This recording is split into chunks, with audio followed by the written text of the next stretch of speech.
The credit card statement arrived on a Tuesday morning in May, dropped through our mail slot, along with a gardening catalogue and 2 pieces of junk mail. I was drinking coffee at the kitchen table, still in my pajamas, when I opened the envelope from Chase Bank and saw the charges that would end my marriage. $3,847.52 at the Palazzo Resort and Amp, Spa, Las Vegas. $892 at L'Atelier de Joël Robuchon. $1,254 at Tiffany and Amp. Company $467 at Victoria's Secret, all charged to my card. The card in my name, the card attached to the business account I'd built over 12 years as a financial analyst. The card, my husband, Tyler Westbrook, had asked to borrow just for emergencies when his own credit had tanked 3 years ago after a failed real estate investment. I set the statement down carefully, picked up my coffee mug and took a slow sip. The coffee was still hot, slightly bitter, exactly the way I liked it. My hands didn't shake. My breathing stayed even. I felt my face arrange itself into an expression of calm curiosity, as if I'd just discovered an interesting fact about compound interest rather than evidence of my husband's betrayal. Because here's what Tyler didn't know.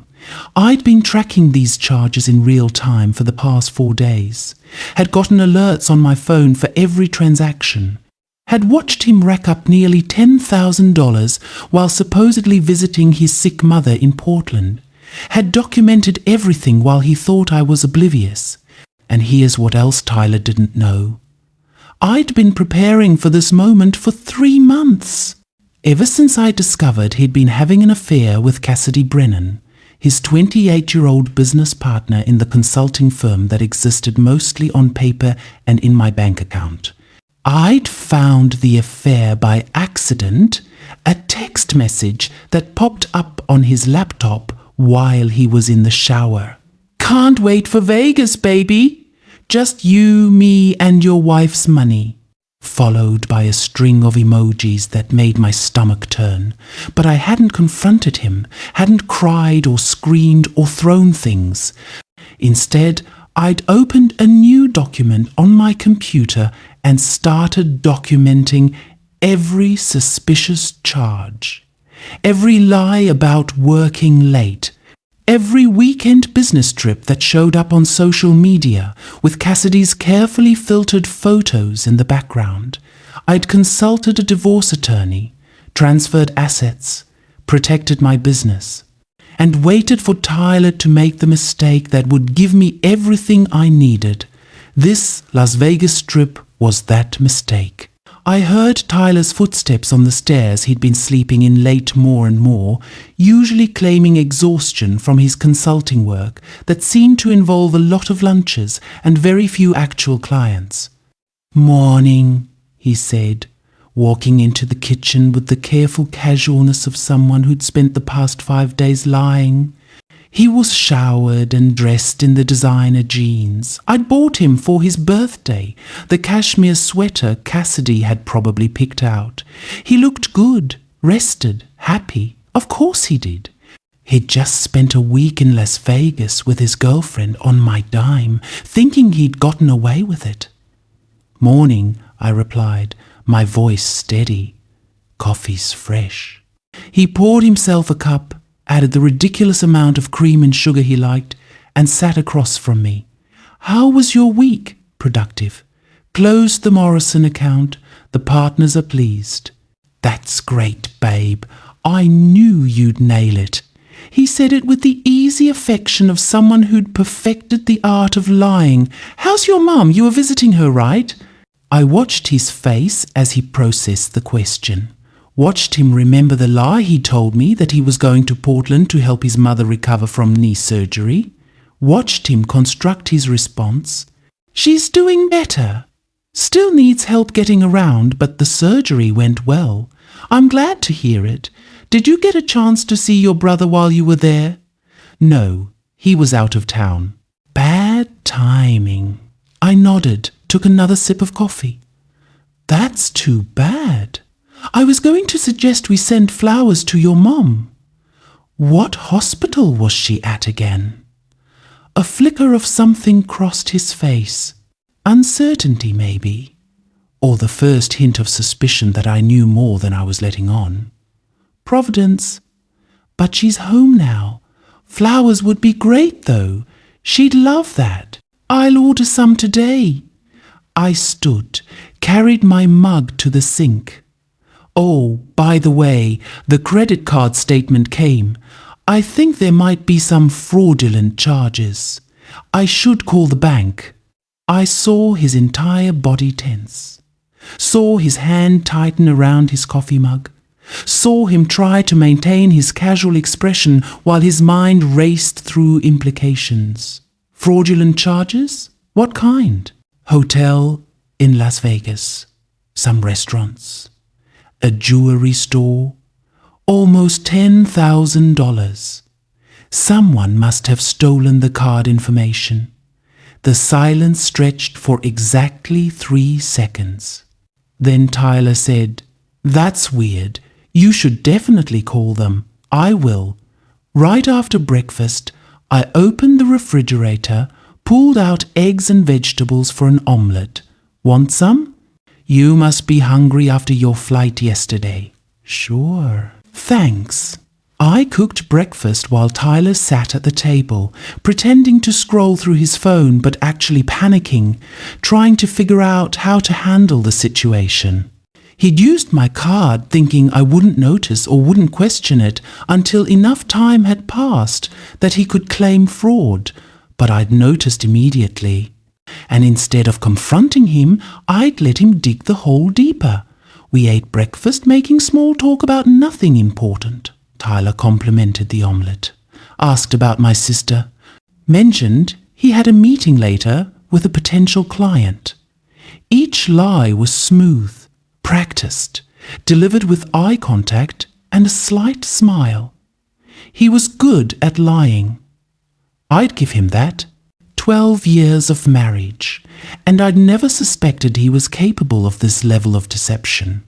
Or maybe I'd just been choosing not to see it.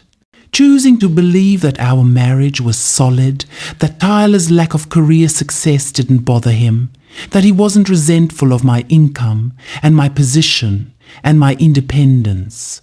But 3 months ago, when I'd seen that text message, something had clicked into place. All the little inconsistencies I dismissed suddenly made sense. The unexplained charges that he'd explained away. The weekend trips for networking that produced no new clients. The increasing distance between us that I'd attributed to stress. It all made sense once I admitted what I'd been refusing to see. Tyler had been using me. For my money, my stability, my willingness to support his dreams while he produced nothing of value. And now, with this Las Vegas trip, he'd given me everything I needed to end our marriage with my assets protected and my dignity intact.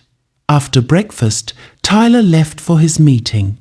I cleaned up the kitchen, took a shower, and got dressed in my best suit, navy blue, tailored, the one that made me look competent and successful. Then I drove to my lawyer's office. Marissa Chen was a family law specialist with a reputation for being brilliant and ruthless. I'd retained her 2 months ago, right after documenting the first suspicious charges on my credit card. The Vegas trip happened, Marissa asked when I walked into her office. Complete with luxury hotel, expensive dinners, and jewelry purchases, all on my card. I have the statement. I handed her the paper. She reviewed it with a careful attention she gave everything, her expression neutral but her eyes sharp. "This is perfect," she said finally. "Combined with the evidence of the affair and the pattern of financial abuse, we have an airtight case. He won't get a dime in the divorce. When do we file? Today." I'll have the papers drawn up within the hour. Where is Tyler now? Meeting with a potential client. Probably actually with Cassidy, planning their next getaway on my credit card. Good. We'll have him served at home tomorrow morning. That gives us time to get everything in order. What about the accounts? The house? Everything we discussed. Your business assets are protected. We transferred them to the new LLC last month. The house is in both names. But given that you paid the entire down payment and all the mortgage payments, we'll argue it's primarily yours. The retirement accounts are joint, but we have documentation showing your contributions versus his. And the credit card charges? Those are the smoking gun. He used your card without permission for personal expenses, including an affair. That's fraud and it's marital misconduct. No judge will look kindly on that. I felt something unknot in my chest. Relief, maybe? Or vindication? Or just the satisfaction of knowing that Tyler's carelessness was about to cost him everything. There's one more thing, I said. Cassidy. She's been posting about the Vegas trip on her Instagram. Didn't tag Tyler, but you can see him in the background of several photos. I screenshot everything. Marissa smiled. It wasn't a kind smile. Did she use any hashtags? Several, including number blessed and number lucky in love. Perfect. That establishes she knew he was married and participated in the affair anyway. If she gave us any trouble, we could pursue alienation of affection, though that's probably more effort than it's worth. I don't want to pursue her. I just want her to understand that stealing someone's husband doesn't come with stealing someone's money. Message received and delivered. Let me draft these papers. Do you want to review them before we file? No. I trust you. Just make sure Tyler understands that I knew, that I wasn't fooled, that I was 10 steps ahead the entire time. Oh, he'll understand. That's what makes this type of divorce so satisfying, not just winning, but the other party realizing they were outplayed. I left Marissa's office and drove to work. My company, Westbrook Financial Analytics, occupied the 10th floor of a downtown office building. I'd started it 8 years ago with a small business loan and Tyler's encouragement. He'd been supportive then, proud of my ambition, happy to be married to a successful woman. Or so I'd thought.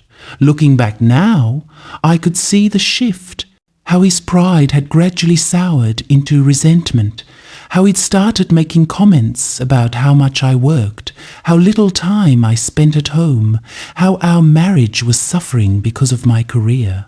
He'd never said it directly, but the implication was clear. I should scale back, make him the priority, be more of a traditional wife, never mind that his own career was non-existent, never mind that my income paid for our lifestyle. I was supposed to make myself smaller so he could feel bigger. I'd tried, for a while, turned down promotions, reduced my hours, made more effort to be home for dinner, but it hadn't helped. Tyler had just found new things to resent, and eventually he'd found Cassidy young, ambitious, impressed by his charm and his ideas, too inexperienced to see that he was all talk and no action. My assistant, Holly Nguyen, looked up when I walked past her desk. "You look fierce." "Good meeting?" "Very good. Hold my calls for the next hour. I need to focus." I spent the afternoon working on a financial analysis for a client, losing myself in numbers and projections. This was where I felt most comfortable in the logic of data, the clarity of math, the predictability of compound interest and risk assessment. People were messy and complicated. Numbers were clean and honest. At 5 o'clock, my phone rang. "Tyler." "Hey, babe, running late. Don't wait up for dinner." "No problem. I'll order something. Oh, and I called the credit card company about those charges. They're investigating. Probably just fraud like you thought. He'd called the credit card company, reported the Vegas charges as fraud, which meant he was now officially on record lying to a financial institution, which meant when the divorce papers revealed the truth, he'd be exposed not just as an adulterer, but as someone who'd attempted to commit fraud. Tyler was making this too easy. That's great, I said, keeping my voice light. Let me know what they say. Will do. Love you. You too. I hung up and immediately called Marissa. He just reported the Vegas charges as fraud to the credit card company. Beautiful. That's bank fraud, which is a federal crime. We'll make sure the divorce proceedings include that information. No judge will have any sympathy for him once they understand he not only cheated and stole from you, but also lied to federal investigators. How soon can we have him served? Tomorrow morning at 8 a.m. Be somewhere public. You don't want to be home when he gets the papers. I'll be at the office early. That night, Tyler came home around 9. He was cheerful, affectionate, complimenting my hair and asking about my day. He'd brought takeout from my favorite Thai restaurant pad, Thai and spring rolls, extra peanut sauce. We ate dinner, talking about nothing important. A TV show we both liked, plans for the summer, whether we should finally replace the living room couch. It was surreal, sitting across from someone I'd spent 12 years with, pretending everything was normal while knowing that in 12 hours our marriage would be over. But I kept my face calm, my voice steady, smiled at his jokes, agreed we should probably get a new couch, asked if he wanted to watch a movie. We watched a comedy, something forgettable, sitting on opposite ends of the couch, like roommates. Tyler fell asleep halfway through. I watched him sleep, his face relaxed, peaceful, innocent looking. This man who'd been lying to me for months, who'd been spending my money on his girlfriend, who'd reported his own charges as fraud to avoid getting caught, I felt nothing. No love, no hate, no anger. Just a calm certainty that I was doing the right thing. At midnight, I went upstairs to our bedroom, set my alarm for 6 a.m., laid out my clothes for the morning, and went to sleep in the bed I'd been sharing with a stranger. I woke before my alarm, showered, and dressed in the dark while Tyler slept. He'd always been a heavy sleeper, one of those people who could sleep through thunderstorms and alarm clocks. I'd found it charming once. Now it just seemed like a metaphor for how he moved through life, unconscious, oblivious, assuming everything would work out without effort. I made coffee, packed my laptop bag, and left the house by 6:30. The process server would arrive at 8, and I wanted to be far away when Tyler received the divorce papers. The drive downtown was peaceful. Early morning traffic was light, the sky just beginning to brighten with dawn. I stopped at my favorite coffee shop, ordered a large dark roast and a blueberry muffin, and sat in my car, reviewing the divorce petition one more time. Marissa had emailed it to me last night. 43 pages of legal documentation outlining the dissolution of our marriage. The language was formal, precise, emotionless, but between the lines, the story was clear. Tyler Westbrook had systematically abused his wife's trust and finances for his own benefit. The petition detailed every suspicious charge I documented. The pattern of unauthorized credit card use. The creation of a consulting business that existed primarily to drain my accounts. The affair with Cassidy Brennan, including dates and locations I'd confirmed through social media and credit card receipts, and most damning, the Las Vegas trip. $9,673.52 charged to my card for a romantic getaway with his girlfriend, while he told me he was caring for his sick mother. Reading it in legal language made it real in a way that my own documentation hadn't. This wasn't just my private knowledge anymore. This was going to be official court record. Public testimony to Tyler's betrayal. My phone buzzed at exactly 8 a.m. A text from Marissa. Papers served. Process server says he looked confused, then angry, slammed the door. You did the right thing, Sophia. I stared at my name on the screen. Sophia Martinez. My maiden name? The one I'd kept professionally even after marrying Tyler. Looking at it now, I was grateful for that decision. Grateful that my business, my career, my professional identity had remained separate from him. Another text from Marissa. He'll probably call you. Don't answer. All communication goes through me now. My phone started ringing 2 minutes later. Tyler. I declined the call. It rang again immediately. Declined again. Then a text. What the hell, Sophia? Call me now. I forwarded the text to Marissa without responding.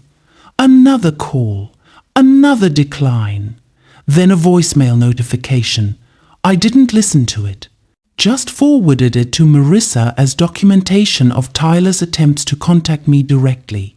This would be the pattern now. Tyler trying to control the narrative, trying to manipulate me into responding, into engaging with his excuses and justifications. But I was done engaging, done explaining, done accepting less than I deserved. I worked through the morning, focusing on a complex financial model for a client. The numbers were soothing, predictable. If X happened, then Y resulted. Unlike marriage, where you could invest everything and still lose. At noon, Holly knocked on my office door. Your mother-in-law is in the lobby. Says it's urgent. I hadn't expected this. Tyler's mother, Patricia Westbrook, was a formidable woman who'd never quite approved of me. She'd made it clear from the beginning that she thought Tyler could do better, someone from a better family, someone who'd focus on being a wife rather than building a career.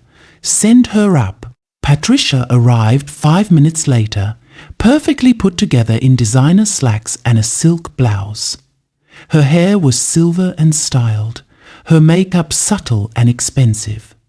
She looked like what she was, old money, pretending to be down to earth. Sophia, what on earth is going on? Tyler called me in hysterics. Something about divorce papers? Yes. I filed for divorce this morning. I'm surprised Tyler told you he usually prefers to keep his failures private. Patricia's expression hardened. Failures? Sophia, marriage is work. You don't just throw it away at the first sign of trouble. First sign? Patricia, your son has been having an affair for at least 6 months. He's been using my credit card to fund his relationship. He just spent $10,000 of my money taking his girlfriend to Las Vegas while telling me he was taking care of you in Portland. That's not true. Tyler would never. I have documentation. Credit card statements, social media posts, text messages. Would you like to see them? I pulled up one of Cassidy's Instagram posts on my computer, a photo of her in front of the Bellagio fountains, wearing the Tiffany necklace Tyler had purchased with my card. Tyler was visible in the reflection of the glass behind her. Patricia stared at the photo, her face going pale. But his consulting business, he's been working so hard to get it off the ground. The consulting business that has no clients, the one that exists primarily to justify withdrawals from our joint account, that business. Sophia, I know Tyler's had some struggles, but marriage means supporting your spouse through difficult times. I've been supporting him for 12 years. I put him through business school. I paid off his credit card debt. I funded his failed real estate venture. I supported his consulting business that produces no income. And he repaid me by stealing my money to cheat on me. So no, Patricia, I'm not supporting him through this. I'm protecting myself from someone who's been systematically defrauding me. Patricia stood, her posture rigid. You're making a mistake. Tyler loves you. This will blow over if you just, Tyler loves my money. He tolerates me as long as I'm useful. The moment I expect actual partnership or accountability, I become the problem.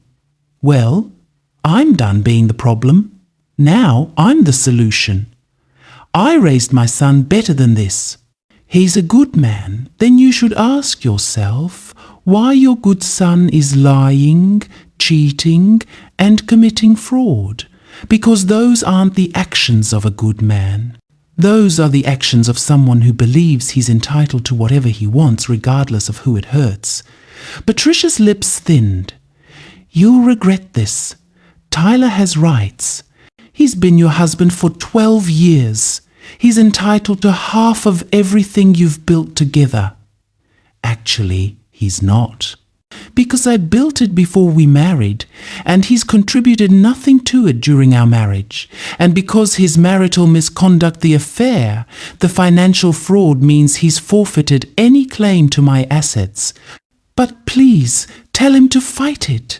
I'd love to explain all of this in open court. Patricia left without another word. I watched her go, feeling nothing but relief. No more pretending to be the daughter-in-law she wanted. No more family dinners where Patricia made subtle digs about my career or my priorities. No more trying to win the approval of someone who'd never respect me regardless of what I achieved. That afternoon, Marissa called. Tyler hired Clarence Bryant as his lawyer. Bryant's a shark. He's going to fight dirty. Let him. We have documentation of everything. Bryant's strategy will be to paint you as a cold, career-obsessed wife who neglected her marriage. He'll argue Tyler's affair was a symptom of your failure as a partner. Let him argue that. A judge isn't going to ignore fraud and theft because I work full-time. I know. But be prepared, this is going to get ugly. Bryant will try to damage your reputation, make you look like the villain. I've been preparing for this for 3 months. I'm ready. That night, I stayed late at the office. I didn't want to go home. Didn't want to deal with the possibility of Tyler showing up to confront me. Around 8 p.m., Holly knocked on my door. There's someone here to see you. Says her name is Cassidy Brennan. I'd been expecting this too.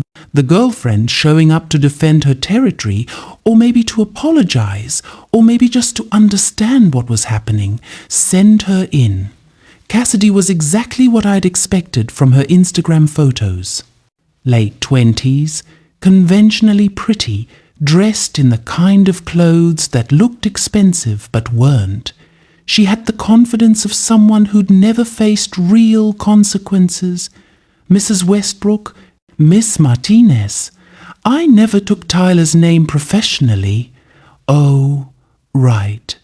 I'm Cassidy. I think we should talk. About what?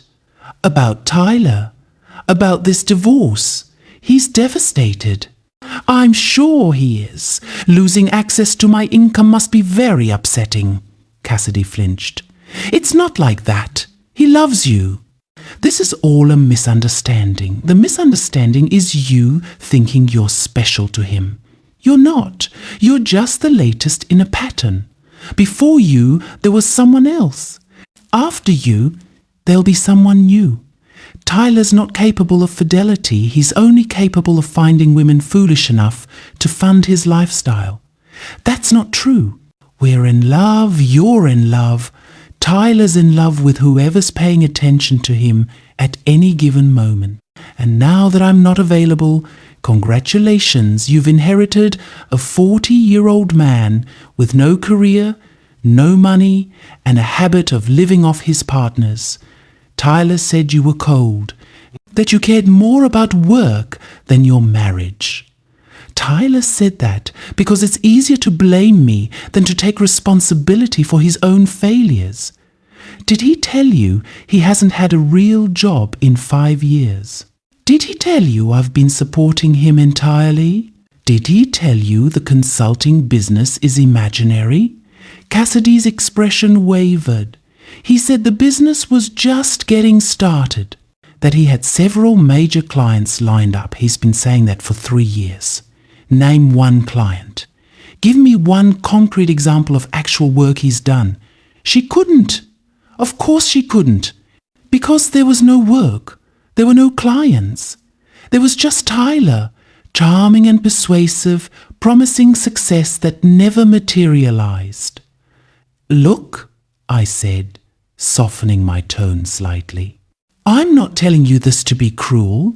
I'm telling you this because you're about to find out the hard way. Tyler's going to need financial support now. Lawyers are expensive. Living separately is expensive. And he has no income. So unless you're prepared to become his new source of funding, you should probably reconsider this relationship. He loves me. Then good luck with that. But when he asks to borrow money, or use your credit card, or move in with you, remember this conversation. Cassidy left, her confidence visibly shaken. I felt a brief pang of sympathy. She was young, naive, probably genuinely believed Tyler's lies. In a few months, she'd understand what I tried to tell her. Or maybe she wouldn't. Maybe she'd marry him, support him, spend years funding his dreams before realizing he had none. Maybe she'd become me, 12 years from now, sitting in a lawyer's office filing for divorce. That night, I drove to my best friend's house instead of going home. Olivia Shepherd had been my friend since college, had watched my relationship with Tyler from the beginning, and had never quite trusted him.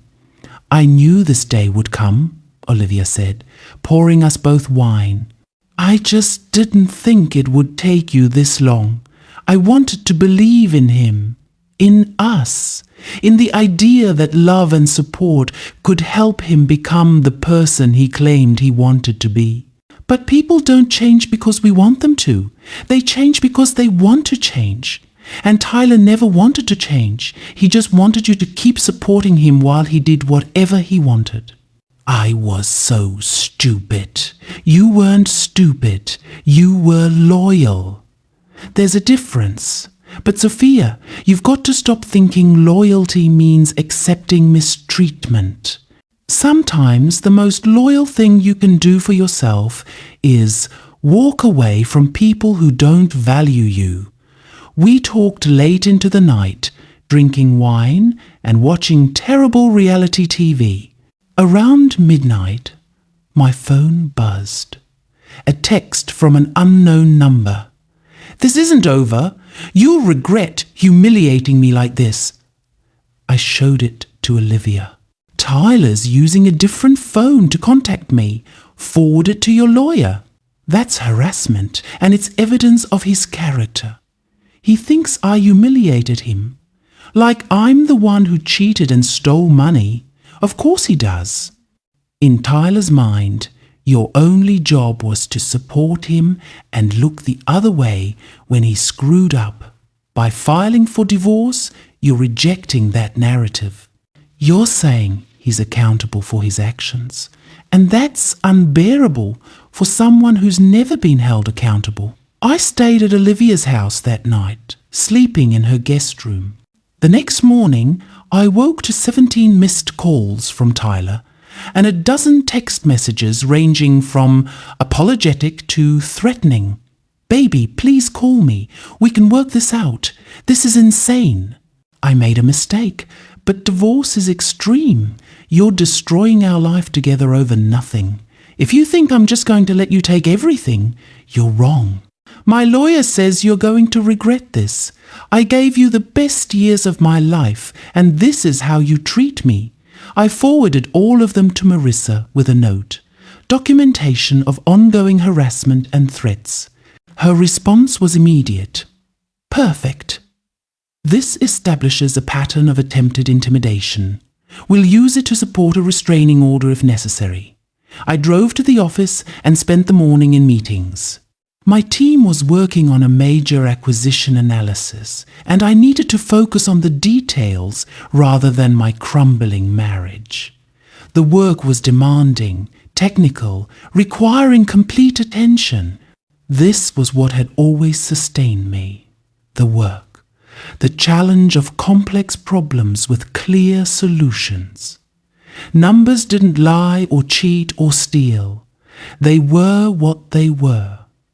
At lunch, Marissa called. Tyler's lawyer filed a motion for temporary support, claims he has no income and needs you to pay his living expenses during the divorce. Absolutely not. That's what I told Bryant.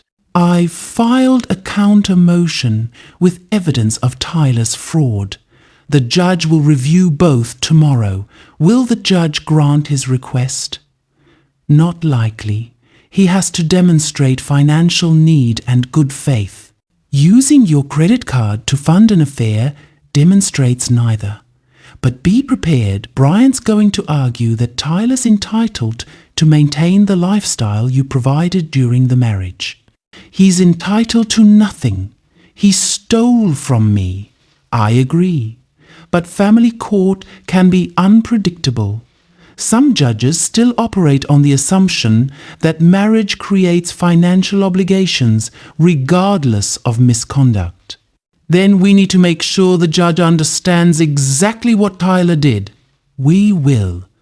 I've subpoenaed your credit card records, hotel receipts, and Cassidy's social media posts.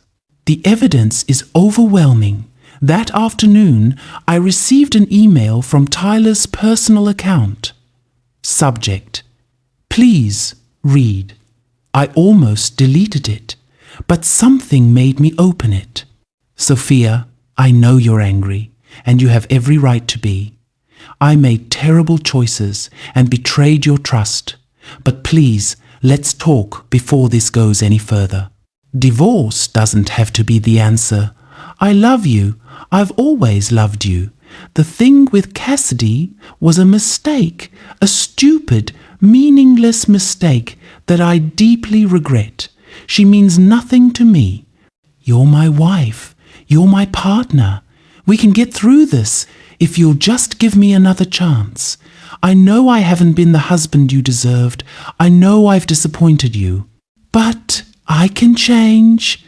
I will change. Just please don't throw away 12 years of marriage without at least talking to me. Can we meet for coffee? Somewhere public, neutral. I just want to explain. To help you understand, to figure out how to fix this. Please, Sophia, I'm begging you, don't do this. Tyler, I read the email 3 times. Analyze the language, the emotional manipulation, the careful balance of accepting minimal responsibility while suggesting the marriage's failure was somehow mutual. He'd called Cassidy a stupid, meaningless mistake, as if the problem was that she was meaningless rather than that he'd cheated at all. As if I should be comforted by the idea that he'd stolen my money and betrayed my trust for someone who meant nothing to him. He'd said he could change, would change. The same promise he'd made countless times before about getting a real job, about stopping the unnecessary spending, about being more present in our marriage, and the ending. I'm begging you, don't do this, framing the divorce as my action, my choice, my responsibility, as if his affair and his fraud were just unfortunate circumstances I was choosing to overreact to. I forwarded the email to Marissa with a single note, another attempt at manipulation. Her response, don't respond. He's trying to establish a narrative that you are unreasonable and unwilling to reconcile. Let him keep trying. Every email like this strengthens our case. I didn't respond to Tyler. Didn't give him the satisfaction of knowing I'd even read his message. Just archived it and moved on with my day. That evening, as I was preparing to leave the office, my phone rang. My sister, Carmen. I heard about the divorce. Are you okay? I'm fine. Better than fine, actually. Tyler called me, asked me to talk to you, said you're not returning his calls. I'm not. All communication goes through my lawyer. He sounded devastated. Said he made a mistake and wants to fix things. Carmen, he spent $10,000 of my money taking his girlfriend to Vegas. He's been lying to me for months. He reported his own charges as fraud. Those aren't mistakes, those are choices. I know. But 12 years is a long time.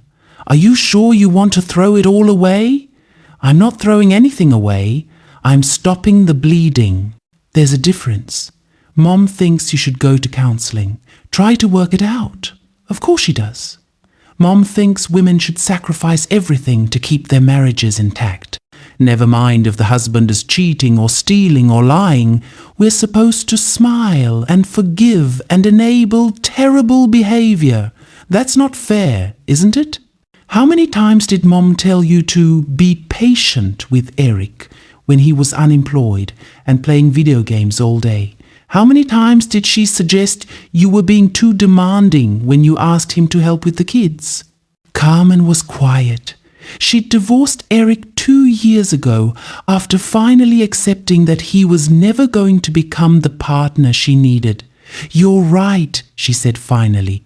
Mom has terrible advice about marriage. I shouldn't have brought it up. It's fine. Just don't let Tyler manipulate you into being his messenger. He's trying to get to me through everyone he can think of because he knows I'm not going to engage directly. Okay, but Sophia, I'm proud of you for having boundaries, for protecting yourself. I wish I'd done it sooner with Eric. After we hung up, I sat in my office looking out at the city lights.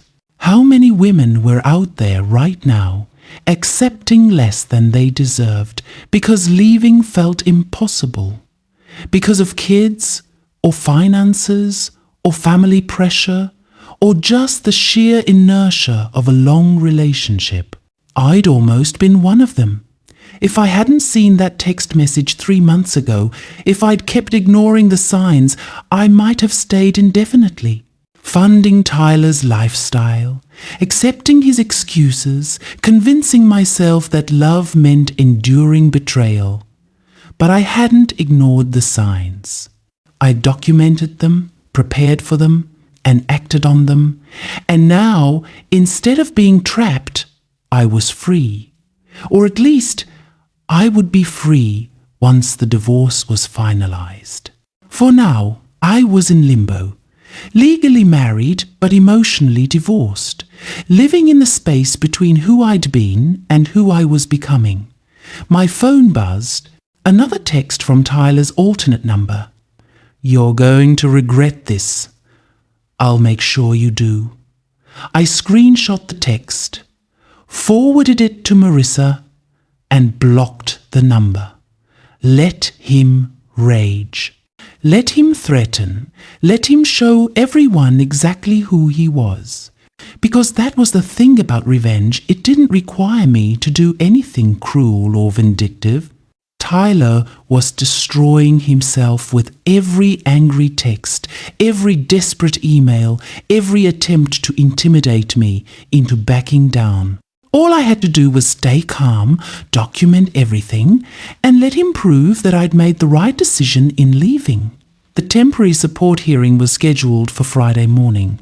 Marissa had prepared extensively, organizing evidence into a presentation that would walk the judge through Tyler's pattern of financial abuse and marital misconduct. The goal is to establish that Tyler's not entitled to any support, temporary or permanent, Marissa explained during our pre-hearing meeting, will demonstrate that he's been living off you for years without contributing to the household, that his consulting business is a fiction, and that his recent behavior, the affair, the Vegas trip, the fraud report demonstrates bad faith. What if the judge sides with him anyway? Then we appeal, but I don't think that'll happen. The evidence is too strong. Bryant will try to argue that Tyler's entitled to maintain his lifestyle, but that argument falls apart when the lifestyle was funded entirely by your income and maintained through his fraud. I dressed carefully for the hearing professional, but not aggressive. A grey suit, minimal jewelry, hair pulled back in a neat bun. I wanted to look like what I was, a successful businesswoman who'd been victimized by her spouse's financial abuse. The courthouse was downtown, a modern building with high ceilings and too much marble. We arrived early, went through security, and waited in a conference room while Marissa reviewed her notes one final time. At 9 o'clock, we entered the courtroom. Tyler was already there, with his lawyer, Clarence Bryant. Tyler looked terrible, unshaven, eyes bloodshot, clothes rumpled, playing the role of devastated husband, I assumed. Bryant, by contrast, looked polished and expensive. Silver hair, Italian suit, the kind of man who charged $500 an hour and considered it a bargain. All rise, the bailiff called. Judge Maria Torres entered, a woman in her 50s with sharp eyes and no-nonsense demeanor. This is a hearing for temporary support in the matter of Martinez versus Westbrook, Judge Torres said, settling into her seat. Mr. Bryant, you filed the motion. Present your case. Bryant stood. Your Honor, my client, Tyler Westbrook, has been married to Sophia Martinez for 12 years. Throughout that marriage, Miss Martinez has been the primary breadwinner, while Mr. Westbrook has focused on building his consulting business and supporting their home. Miss Martinez recently filed for divorce without warning, leaving Mr. Westbrook financially destitute. He has no income, no separate assets, and no ability to support himself. We're requesting temporary support of $8,000 per month to maintain his standard of living during the divorce proceedings. $8,000? Judge Torres looked skeptical. What expenses justify that amount? Mr. Westbrook's monthly expenses include rent he's had, to move out of the marital home, groceries, utilities, car payment, insurance, and medical costs. The total comes to approximately $7,500, and we're requesting a small cushion for unexpected expenses. Miss Chen, Judge Torres looked at Marissa. Your Honor, Mr. Westbrook's request is not just unreasonable, it's offensive. He's asking my client to continue funding his lifestyle after systematically defrauding her for months. We have extensive evidence that Mr.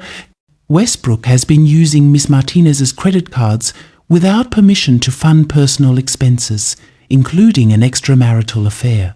Marissa clicked her remote, and the first slide appeared on the courtroom screen. My Chase credit card statement, with the Vegas charges highlighted. These charges, nearly $10,000, were made by Mr. Westbrook during a romantic trip to Las Vegas with his girlfriend. He told Miss Martinez he was in Portland caring for his sick mother. But as you can see, he was actually at the Palazzo Resort, dining at expensive restaurants and purchasing jewelry from Tiffany. The next slide showed one of Cassidy's Instagram posts, the one in front of the Bellagio, wearing the Tiffany necklace. This is Cassidy Brennan, Mr. Westbrook's girlfriend. That necklace she's wearing? Purchased with my client's credit card. Mr. Westbrook didn't just betray his wife, he stole from her to fund that betrayal. Your Honor, Bryant tried to interrupt. I'm not finished, Marissa said. Mr. Westbrook then reported these charges as fraudulent to Chase Bank, attempting to avoid detection. That's bank fraud, which is a federal crime. We have the documentation of his fraud report right here. Another slide. Tyler's fraud claim with his signature and the date. So to summarize, Your Honor, Mr. Westbrook stole my client's credit card, used it to fund an affair, lied about his whereabouts, and then committed bank fraud to cover his tracks. And now he's asking my client to pay him $8,000 per month for the privilege of having been victimized by him. Judge Torres looked at Tyler. Mr. Westbrook, is this accurate? Did you use your wife's credit card without permission to fund a trip with your girlfriend? Tyler stood. Your Honor, the situation is more complicated than Miss Chen is making it sound. My wife and I had an understanding that I could use her credit cards for business expenses. Was this trip a business expense? No, Your Honor, but our marriage was in trouble.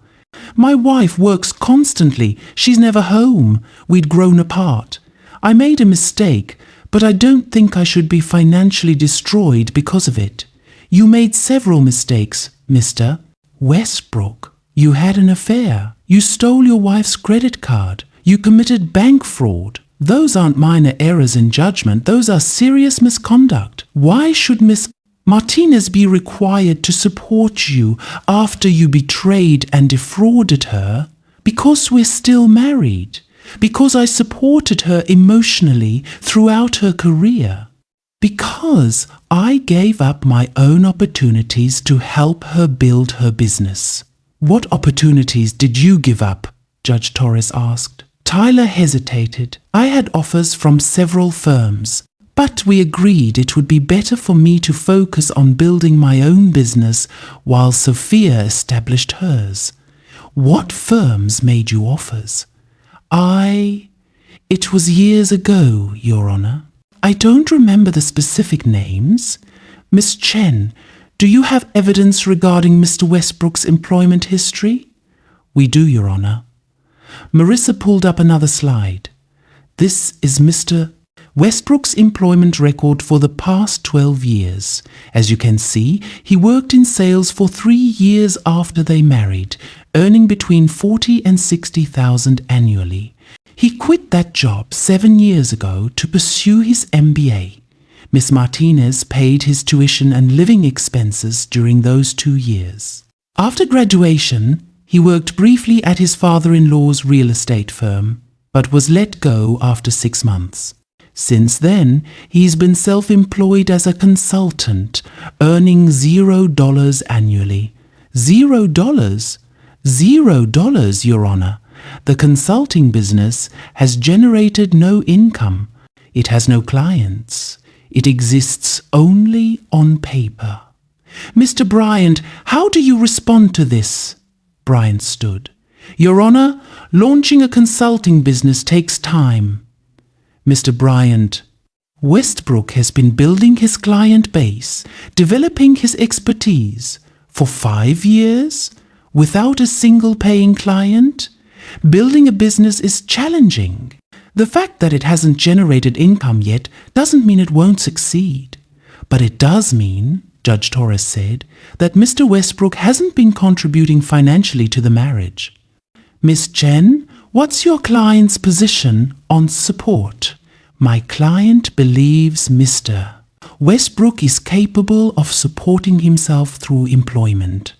She's not responsible for funding his lifestyle, particularly after his betrayal and fraud. However, to demonstrate good faith, she's willing to offer 3 months of minimal support, $2,000 per month, to allow Mr. Westbrook time to secure employment. That's completely inadequate, Bryant protested. Mr. Westbrook can't live on $2,000 a month. Then Mr. Westbrook should get a job, Marissa said. My client had to work while building her business. She didn't have the luxury of being supported for 5 years while earning nothing. Mr. Westbrook should extend her the same courtesy. Judge Torres reviewed the documents in front of her.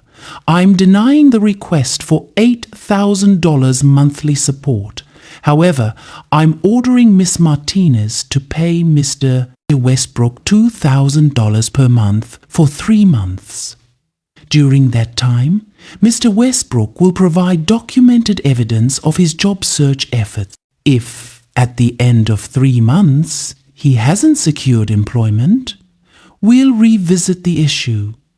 But gentlemen, I suggest you find a job quickly. This court doesn't look favorably on able-bodied adults who refuse to support themselves. She banged her gavel. Next case. Outside the courtroom, Marissa turned to me.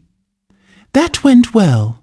$2,000 for 3 months is nothing, and the job search requirement means he'll have to prove he's actually trying to work, which will be difficult since he's never tried before.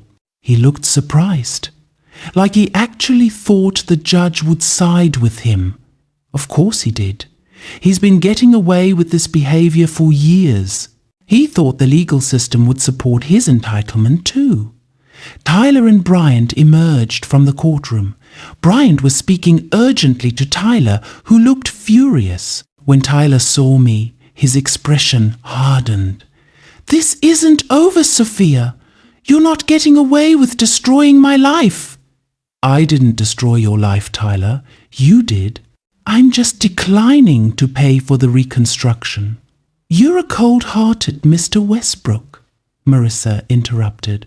"I suggest you stop harassing my client before I file for a restraining order. All communication goes through me. Do you understand?" Tyler glared at me for another moment, then turned and walked away with Bryant. "He's going to escalate," Marissa said quietly. "Men like him can't handle losing control. Be careful. Vary your routine. Make sure your office knows not to let him in without your permission. You think he'll become violent? I think he'll become desperate. And desperate people do unpredictable things." That afternoon, I returned to my office to find a dozen roses on my desk. The card read, "I'm sorry. Please give me another chance. I love you, Tyler." I threw the roses in the trash and forwarded a photo of the card to Marissa with a note. "More harassment, despite your warning this morning." Her response, "Documented." One more incident and we file for restraining order. I worked late trying to catch up on the projects I'd neglected during the divorce proceedings. Around 7, Holly knocked on my door. "Your husband is in the lobby. Security won't let him up, but he's insisting he needs to see you. Tell security to escort him out. If he refuses, they should call the police." Already done. "I just wanted you to know in case he tries something else." 20 minutes later, security called. "Miss Martinez, your husband left, but he's sitting in a car in the parking garage. Do you want us to ask him to leave the property?" "Yes. And if he refuses, call the police." "Will do." I stayed at the office until 9, giving Tyler plenty of time to leave.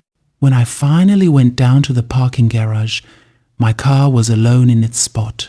No sign of Tyler, but as I unlocked my door, I noticed something on the windshield. A note, handwritten on yellow legal paper. "You think you're so smart. You think you've won.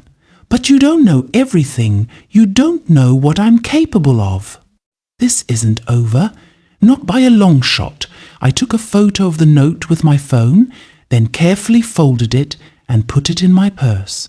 Tomorrow morning, Marissa would file for a restraining order. This note was the evidence we needed. I drove to Olivia's house again, not wanting to go home. She took one look at my face and poured me a glass of wine without asking. "Restraining order? Tomorrow." He left a threatening note on my car. "Sophia, you need to take this seriously." Tyler's spiraling. You saw his face in court. He's not accepting that this is over. What am I supposed to do? Hide? Let him intimidate me into dropping the divorce? No, but you should be careful. Maybe stay here for a few days, until the restraining order is in place and Tyler understands the consequences of his behavior. I stayed at Olivia's that night, sleeping fitfully, startled awake by every sound. Around 2 a.m., my phone buzzed. A text from an unknown number. I know you're not home. You're hiding like a coward, but you can't hide forever. We need to talk, face to face, tomorrow, or I'm going to start making your life very difficult. I screenshot the text and sent it to Marissa with a note. Another threat.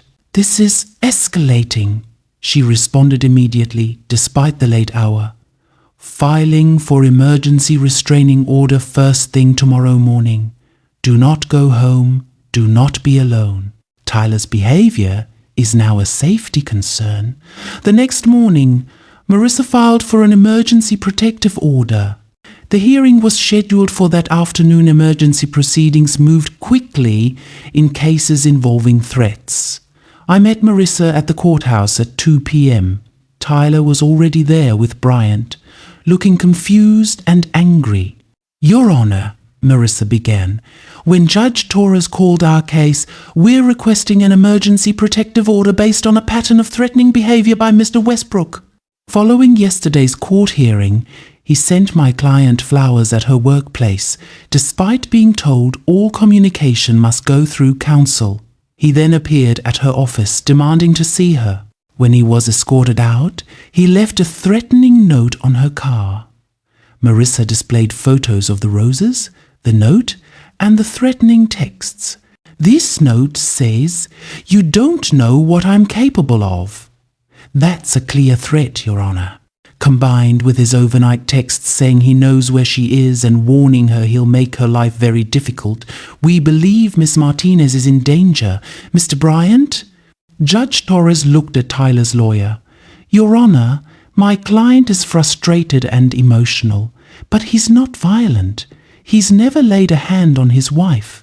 These messages are just the desperate pleas of a man trying to save his marriage, desperate pleas that involve threats and stalking behavior, Marissa countered.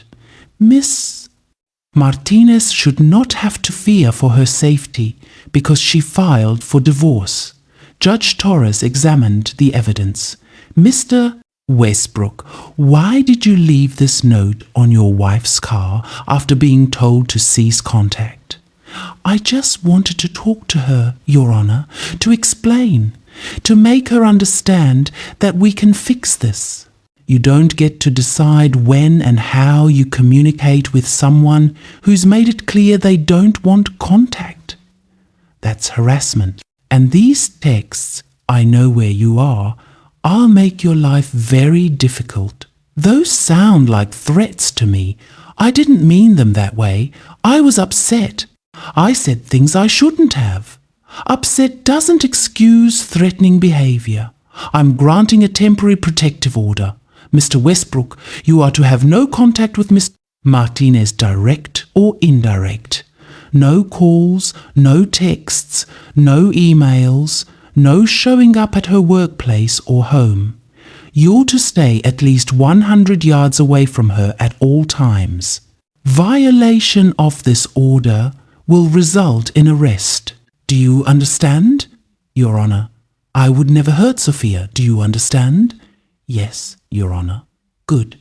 We'll review this order in 2 weeks to determine if it should be made permanent. Miss Martinez, if Mr. Westbrook violates this order in any way, you call the police immediately. Understood? Yes, Your Honor. Outside the courtroom, Bryant pulled Marissa aside while Tyler stood fuming nearby. Your client's overreacting, Bryant said. Tyler's not a threat. He's just threatening her, stalking her, and attempting to intimidate her into dropping the divorce. If you can't control your client's behavior, Judge Torres will. This protective order is going to make the divorce proceedings more complicated. Good. Maybe it'll remind your client that his behavior has consequences. I drove back to my office with Marissa following in her own car. She wanted to make sure I arrived safely, that Tyler wasn't lurking nearby. "You should consider staying somewhere else for a while," she suggested. "A hotel, your friend's house, somewhere Tyler doesn't know about." "I'm not going to hide in my own city because my ex-husband can't accept that our marriage is over. I understand. But Tyler's behavior is escalating. The protective order might slow him down, but it won't stop him if he's truly determined. Then we'll deal with that if it happens. Right now, I just want to focus on work, on rebuilding my life without him." That night, I went home for the first time in 3 days. The house felt different, emptier. Tyler had clearly been there. His clothes were mostly gone from the closet, his toiletries removed from the bathroom, but the furniture was still there, the photos still on the walls. The physical structure of our shared life remained, even though the emotional core had dissolved. I walked through each room, thinking about the life I'd imagined when we'd bought this house. The dinner parties we'd host, the children we might have, the peaceful retirement we'd enjoy together. None of it had happened. Tyler had derailed all of it through his selfishness and his betrayal. And now I was alone in a house that had been meant for two, sorting through the wreckage of a marriage I'd believed in. I spent the weekend clearing out reminders of Tyler, packed his remaining belongings into boxes and left them in the garage for him to collect, took down the wedding photos, removed gifts he'd given me, created space for the life I was going to build without him. Monday morning, I woke to find my business email account had been hacked. Someone, Tyler, obviously had gained access and sent emails to all my clients claiming I was under investigation for fraud. The emails were obviously fake, full of grammatical errors and vague accusations, but they were damaging nonetheless. Several clients called immediately, confused and concerned. I spent the morning doing damage control, explaining that my account had been compromised, assuring clients that there was no investigation and their accounts were secure. Holly contacted our IT department to trace the breach. The access came from an IP address that resolves to your husband's apartment complex, the IT specialist told me around noon. I called Marissa immediately. Tyler hacked my business email and sent fraudulent messages to my clients. We have proof it came from his IP address. That's a violation of the Protective Order Electronic Contact. File a police report immediately. I'll inform Judge Torres. The police took my report seriously. Computer fraud was a crime, and violating a protective order was a crime. The combination meant Tyler was facing potential jail time. We'll contact Mr. Westbrook and inform him he's under investigation, the officer told me. In the meantime, document any other attempts to contact you or damage your business. That afternoon, Tyler was arrested for violating the protective order. Bryant called Marissa furious. Your client's vindictive behavior has now resulted in my client's arrest. Tyler didn't hack her email. Someone else must have done it from his apartment complex. Then Tyler should provide evidence of that. But the IP address traced directly to his unit, and given his pattern of threatening behavior, the police are taking this seriously. Tyler will be out on bail by tonight. And when he is, we're filing a countersuit for malicious prosecution. File whatever you want. Your client violated a protective order and committed computer fraud. Those are facts, not persecution. Tyler was released on bail that evening with an ankle monitor and strict conditions. No contact with me, no use of computers without supervision, and weekly check-ins with his probation officer. Bryant sent Marissa a formal letter claiming I was weaponizing the legal system to destroy Tyler's life and reputation. Marissa responded with a detailed timeline of Tyler's misconduct, demonstrating that every legal action we'd taken was justified by his behavior. "He's not accepting responsibility," Marissa told me during our weekly call. "He genuinely believes he's the victim here, that you're being unreasonable and vindictive. Let him believe that. Meanwhile, we'll keep documenting his behavior and letting him destroy himself." The divorce trial is scheduled for August, 3 months from now. Between now and then, discovery will happen. Bryant's going to request all your financial records, business documents, communications. Be prepared for that. I have nothing to hide. My business is legitimate. My income is documented. My assets are clean. Let them look good, because they're going to look very carefully. And Sophia, this trial is going to be brutal. Brian's strategy will be to paint you as a cold, calculating woman who destroyed a vulnerable man. He'll try to make Tyler look like the victim. Then we'll make sure the judge sees who the real victim is, me. The woman who worked for 12 years to build a career while her husband drained her accounts and betrayed her trust. Exactly. That's the story we're telling. And it has the advantage of being true. June arrived with unexpected heat. The city baked under unseasonable temperatures, and my air conditioning struggled to keep up. I spent long days at the office, where the climate control actually worked, and avoided home whenever possible. The discovery process had begun. Bryant requested and received access to my business records, tax returns, and financial statements for the past 5 years. He was looking for anything he could use to argue that Tyler deserved a larger settlement. Any hidden assets, any questionable transactions, any evidence that I'd been preparing for divorce longer than I'd admitted. He'd find nothing. I'd been meticulous about keeping my business finances separate from personal funds. Every transaction was documented, every deduction legitimate. My company, Westbrook Financial Analytics, was successful because I was good at my job, not because I'd engaged in any shady practices. But Brian's investigation was invasive nonetheless.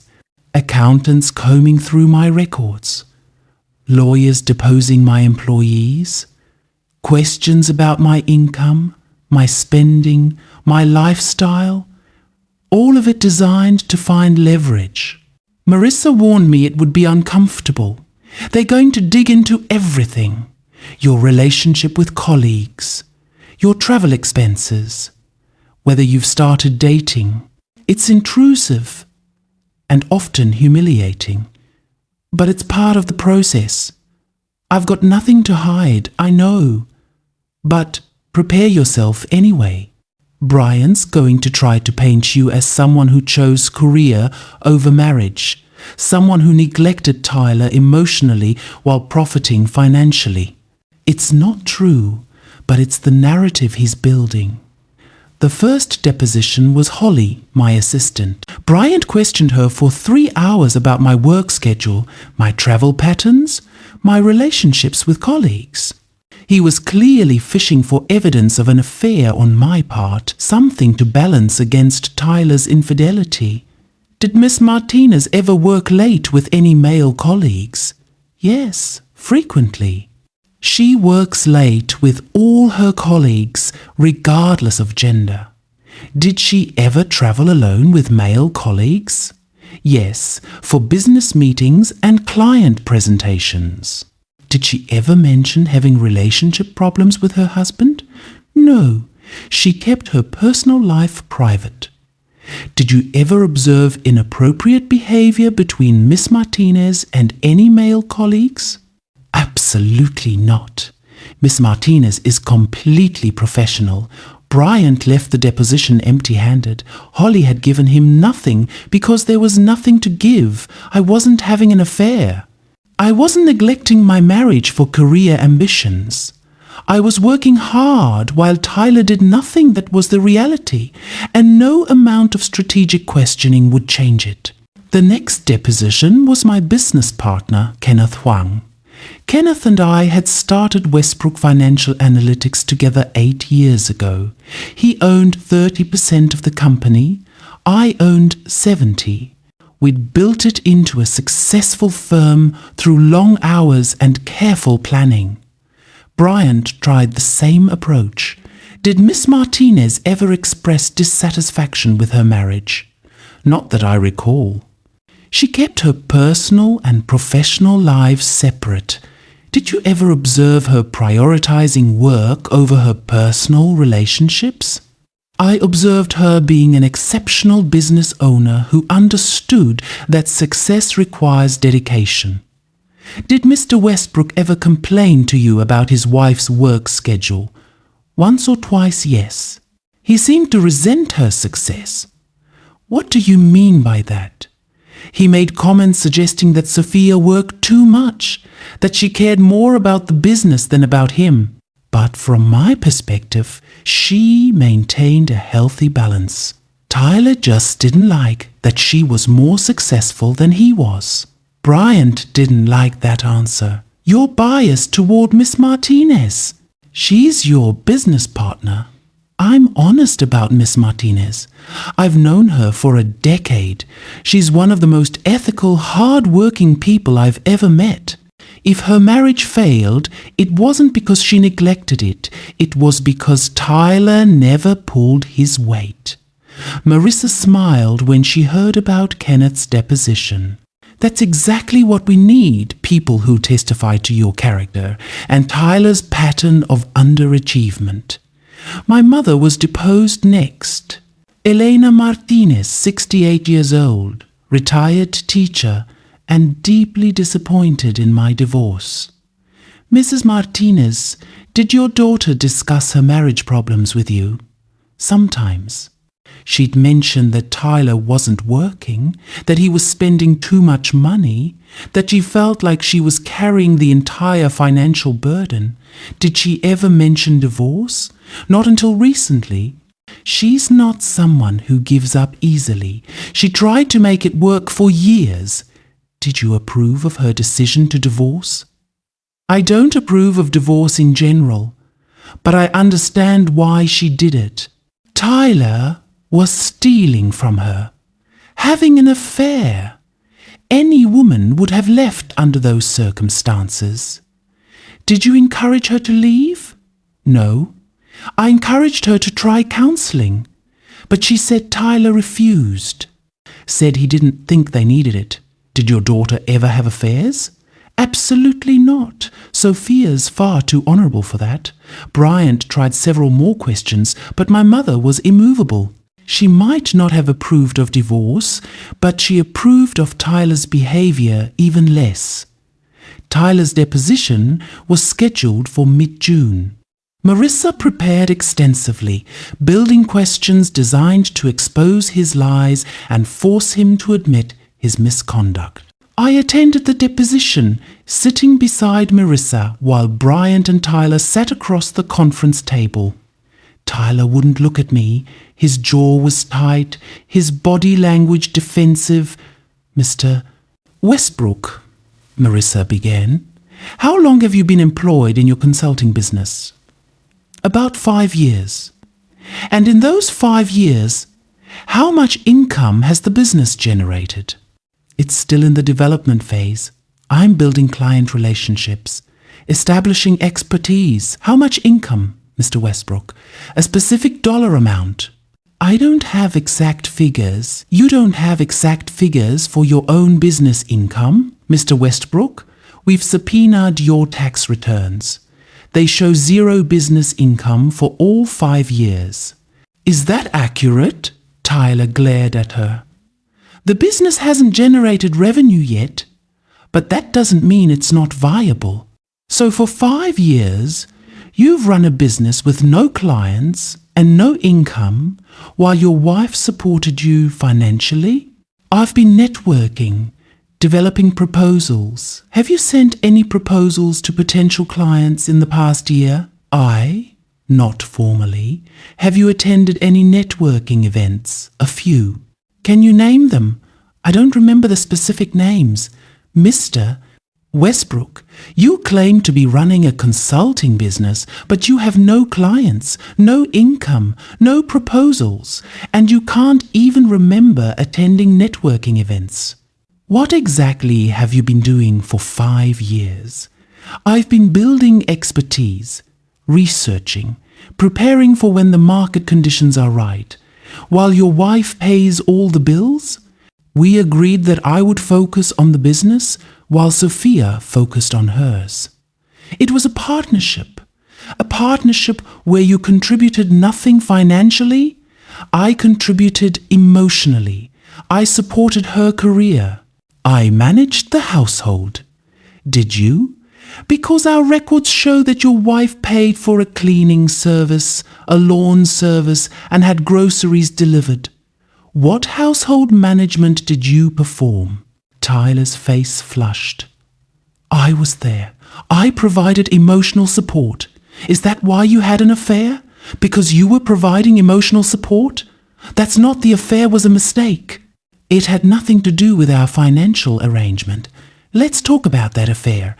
You were involved with Cassidy Brennan for approximately 6 months, correct? It wasn't that long.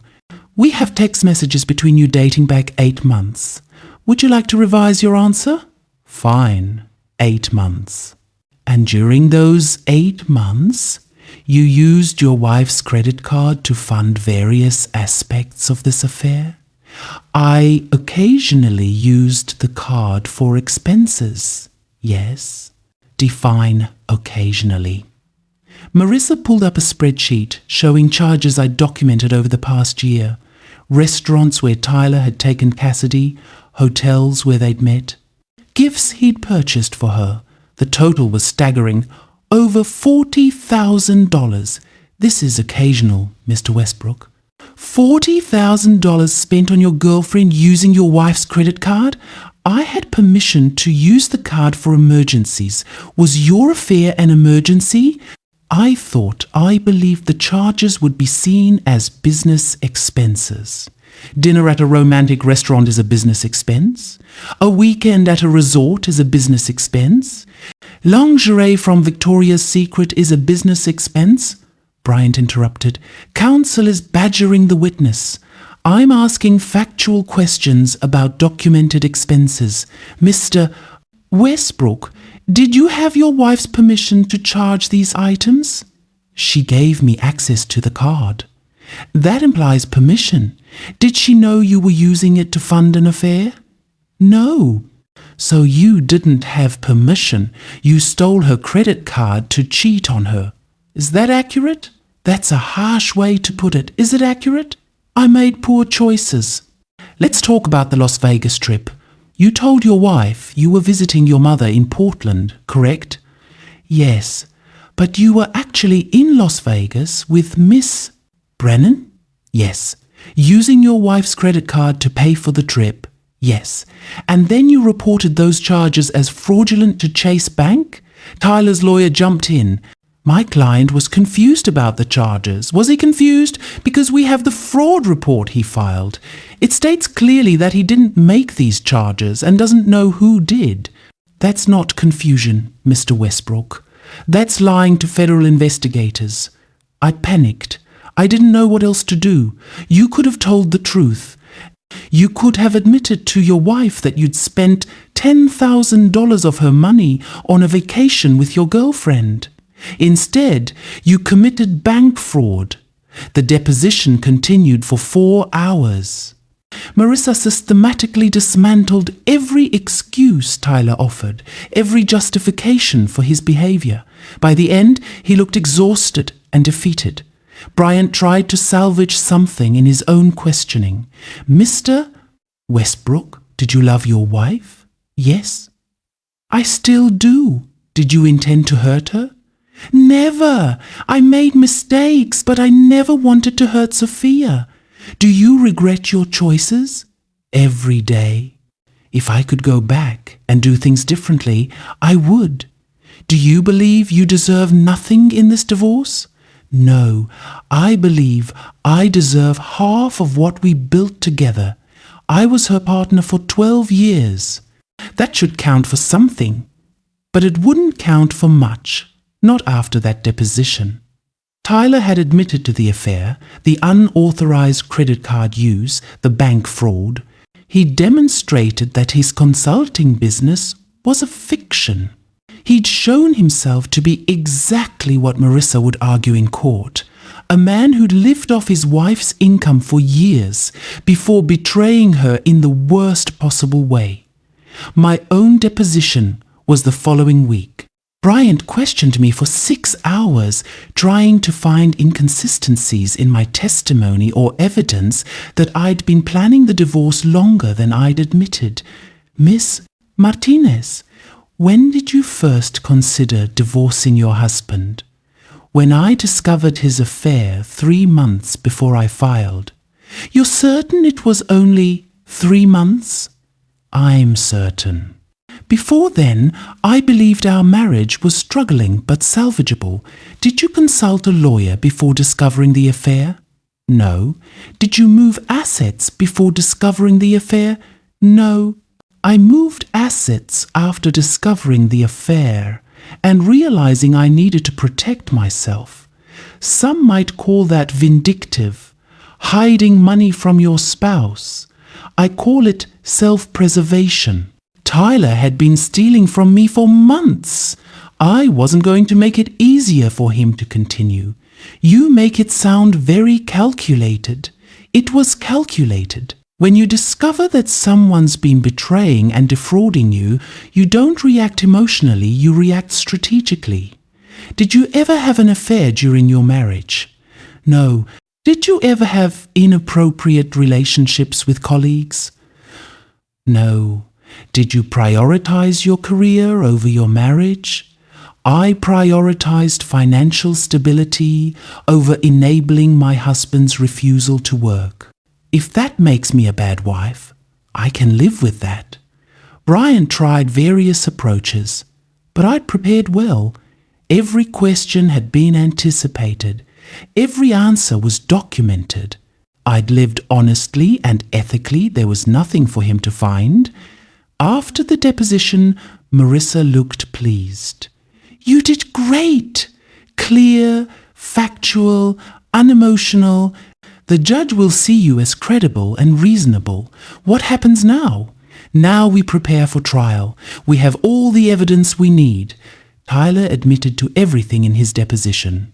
Bryant will try to argue that you were a neglectful spouse and Tyler's behavior was understandable. But no judge is going to buy that. You worked, he didn't. You were faithful, he wasn't. You protected your assets legally, he stole from you illegally. The narrative is clear. July brought the final pre-trial motions. Brian filed requesting half of my business value, half of my retirement accounts, and 5 years of alimony. The total demand was over $800,000. Marissa laughed when she saw the filing. He's delusional. No judge is going to award that after Tyler's deposition testimony. We filed a counter motion requesting that Tyler receive nothing. $0, 0 assets. A complete forfeiture based on his marital misconduct. It's aggressive, Marissa admitted. Usually, even when one's spouse is at fault, they receive something. But given Tyler's behavior, the affair, the theft, the fraud, I think we have a good chance of the judge agreeing. The judge scheduled a settlement conference for 2 weeks before trial. A last attempt to resolve things without a courtroom battle. I didn't expect Tyler to settle. His entire identity was wrapped up in being the wronged husband, the victim of a cold wife who valued money over love. Settling would mean admitting he was actually the villain in this story, but I showed up for the conference anyway. Marissa and I sat in one room. Tyler and Bryant sat in another. A mediator, a retired judge named Harold Stone, moved between rooms, trying to find common ground. Mr. Bryant's opening position, Judge Stone told us in our room, is that Mr. Westbrook should receive $400,000 and half of your retirement accounts. Absolutely not, I said immediately. Let me present our position, Marissa said. Then you can go back and tell Mr. Bryant exactly why his client deserves nothing.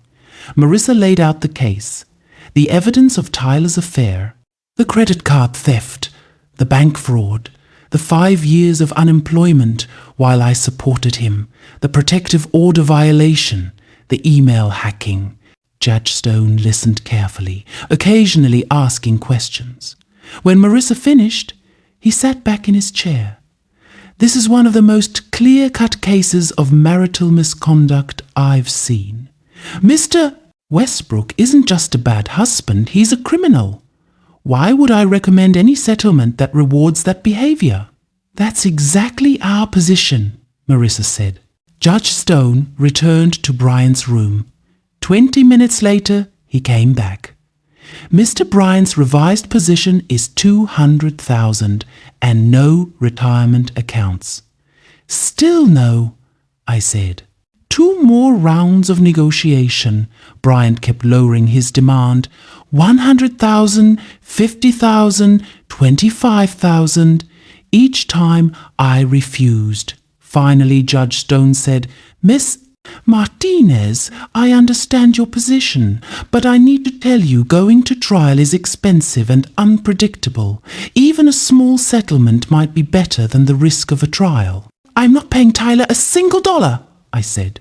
He stole from me, betrayed me, violated a protective order, hacked my business email. Why would I reward that? To avoid the cost and stress of trial. I don't care about the cost. I want a judge to rule on the record that Tyler's behavior was unacceptable and that he deserves nothing.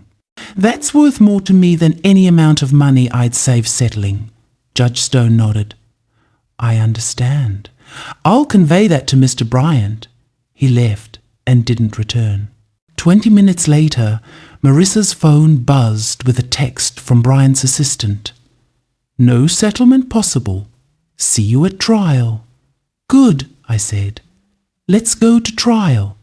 Let's put everything on public record. Let everyone see exactly who Tyler is and what he did. The trial was scheduled for August 15th, 3 weeks away. Marissa spent those weeks preparing testimony, organizing evidence, and rehearsing my courtroom appearances. You'll testify first, she explained. I'll walk you through the timeline of discovering the affair, documenting Tyler's financial abuse, and ultimately deciding to file for divorce. Bryant will cross-examine, trying to make you seem cold or calculating or vindictive. Stay calm, stay factual, don't get emotional. I won't. Tyler will testify after you. He'll try to portray himself as a devoted husband who made mistakes but deserves forgiveness. We'll destroy that narrative in cross-examination. What about Cassidy? Will she testify? We're not calling her. We don't need her testimony. We have enough evidence without it. And Bryant won't call her because she just confirmed the affair. The night before trial, I couldn't sleep. I kept rehearsing testimony in my head, worrying about what Bryant might ask, wondering how the judge would rule. Around midnight, my phone buzzed. A text from an unknown number. You're going to regret this. You're going to lose everything. Tomorrow, the truth comes out. I screenshot the text and forwarded it to Marissa with a note. Tyler's still harassing me even the night before trial. Her response was immediate. He's desperate. Ignore it. See you tomorrow at 8 a.m. We're going to win this. I tried to sleep but couldn't. Kept thinking about the past 12 years. About meeting Tyler, falling in love, believing we were building a life together. About the slow realization that he wasn't who I'd thought he was. About the day I'd seen that text message and understood that my marriage was a lie. Tomorrow I'd tell that story in open court. Tomorrow a judge would decide what Tyler deserved. Tomorrow, one way or another, this chapter of my life would end. I wanted to feel nervous, scared, uncertain, but all I felt was relief. Finally, the truth would be told. Finally, Tyler would face consequences. Finally, I would be free. The courthouse steps were already crowded when I arrived at 7:30 a.m. Local media had picked up the story. Local businesswoman's divorce reveals husband's credit card fraud, read the headline in the morning paper. Apparently, someone had leaked details of the case. And now, reporters wanted to cover the trial. Marissa met me at the entrance. "Ignore the media. Say nothing. Let's get inside." We pushed through the crowd of reporters shouting questions. "Miss Martinez, how do you feel about your husband's betrayal? Is it true he spent $10,000 on his girlfriend?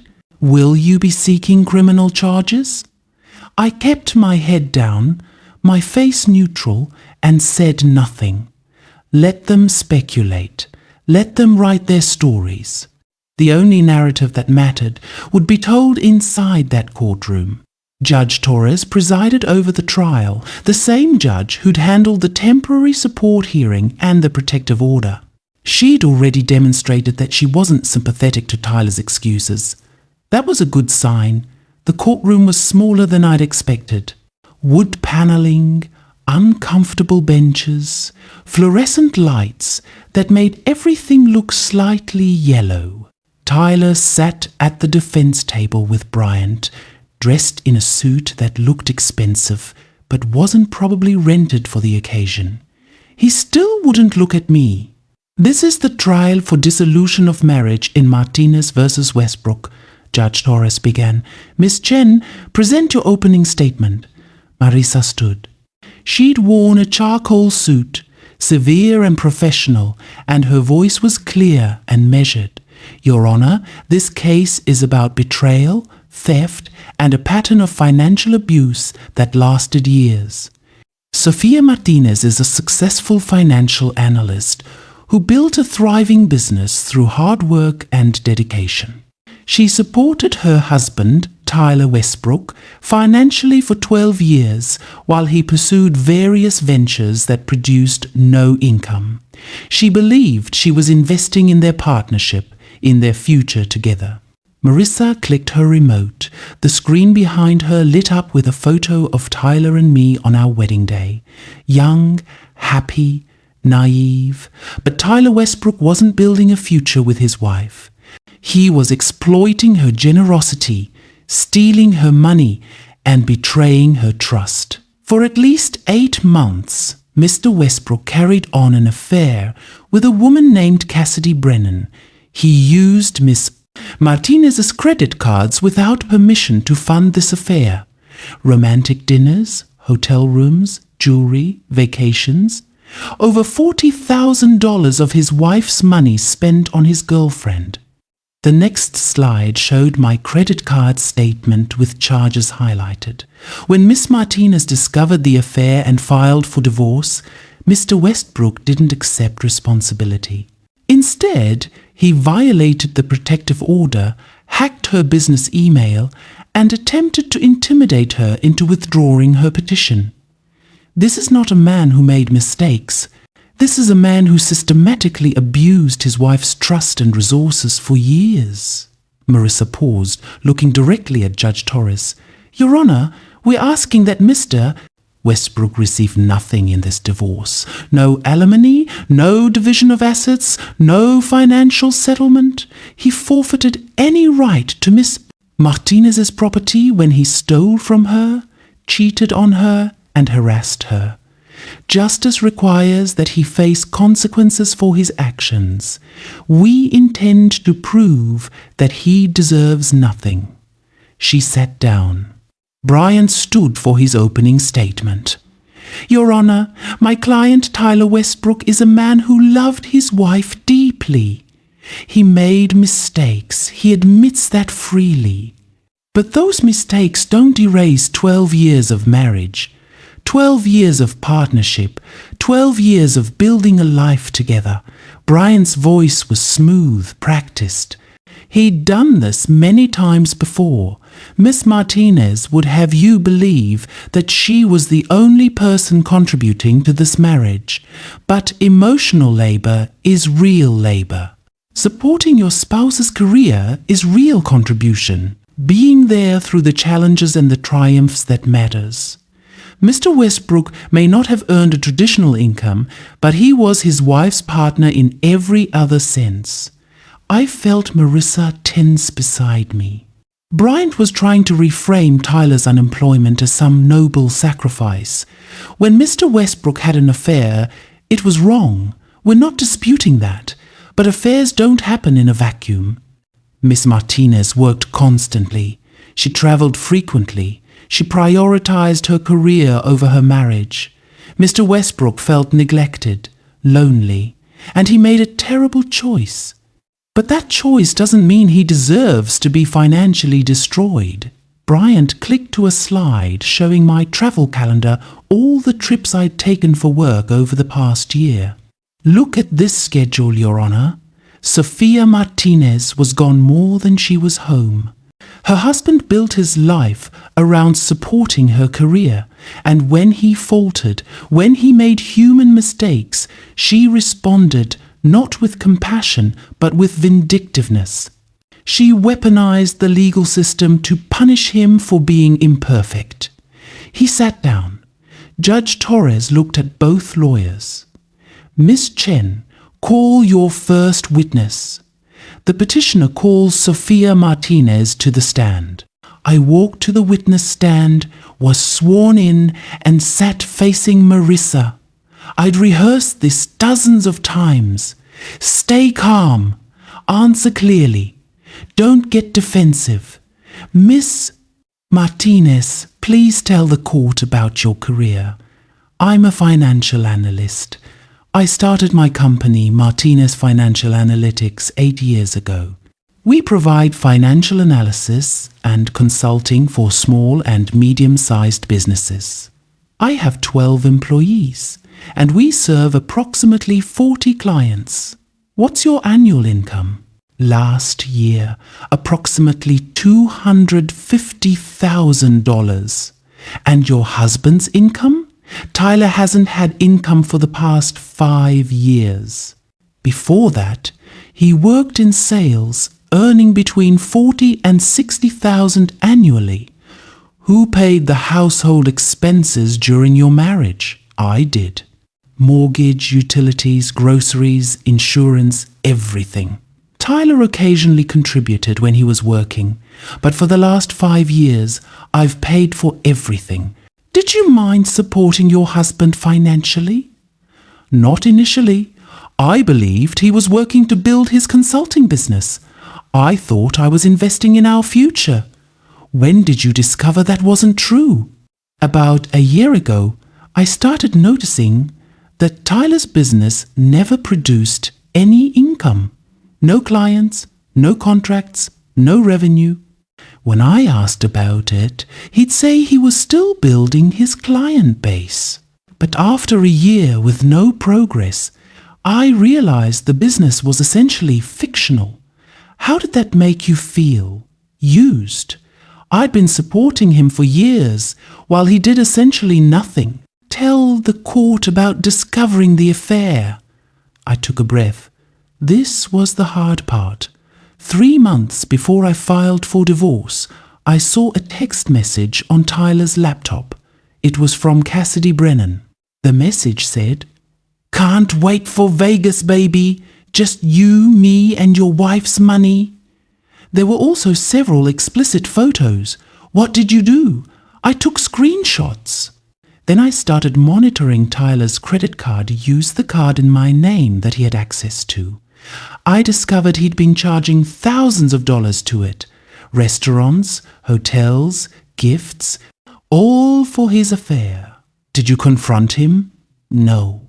I consulted a divorce attorney and started documenting everything. I wanted to make sure I protected my assets before Tyler could drain them. Why didn't you confront him immediately? Because I knew he'd lie, he'd make excuses, he'd promise to change, and I'd believed those promises before.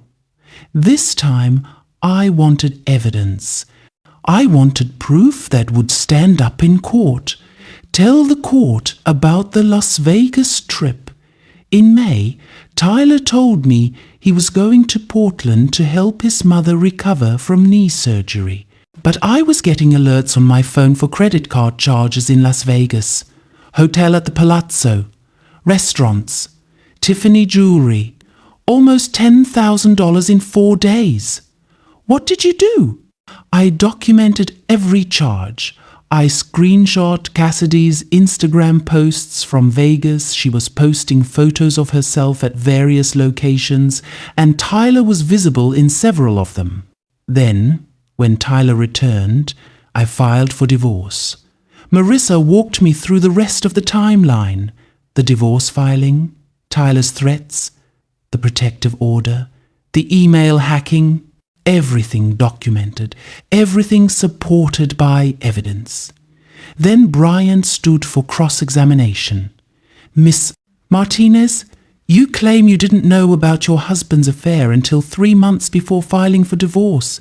But isn't it true you'd been planning to divorce him for much longer? No. I'd been unhappy for about a year, but I didn't seriously consider divorce until I discovered the affair. You expect us to believe that you, a financial analyst, didn't notice thousands of dollars in unauthorized charges for over a year? I noticed irregular charges. When I asked Tyler about them, he claimed they were business expenses. I believed him because I trusted my husband. You trusted him, but 3 months after discovering his affair, you'd already moved assets, consulted a lawyer, and prepared for divorce. That sounds very calculated for someone who was supposedly heartbroken. I was heartbroken. I was also practical. Tyler had been stealing from me. I wasn't going to make it easier for him to continue. You call it stealing. He calls it using joint resources in a marriage. The card was in my name only. He had access for emergencies. Using it to fund an affair isn't an emergency. Miss Martinez, how many hours per week did you work during your marriage? It varied. Probably 50 to 60 hours on average. 50 to 60 hours. That's a lot of time away from home. That's normal for someone building a business. Did your husband ever complain about your work schedule? Sometimes. But I was working to support both of us. Someone had to earn an income. Did you ever turn down his requests to spend time together because of work? I hesitated. Occasionally. But I tried to maintain balance. You tried. But did you succeed? Were you present in your marriage, Miss Martinez? Or were you so focused on your career that your husband felt abandoned? Marissa objected. Argumentative and calls for speculation. Sustained. Mr. Bryant, rephrase.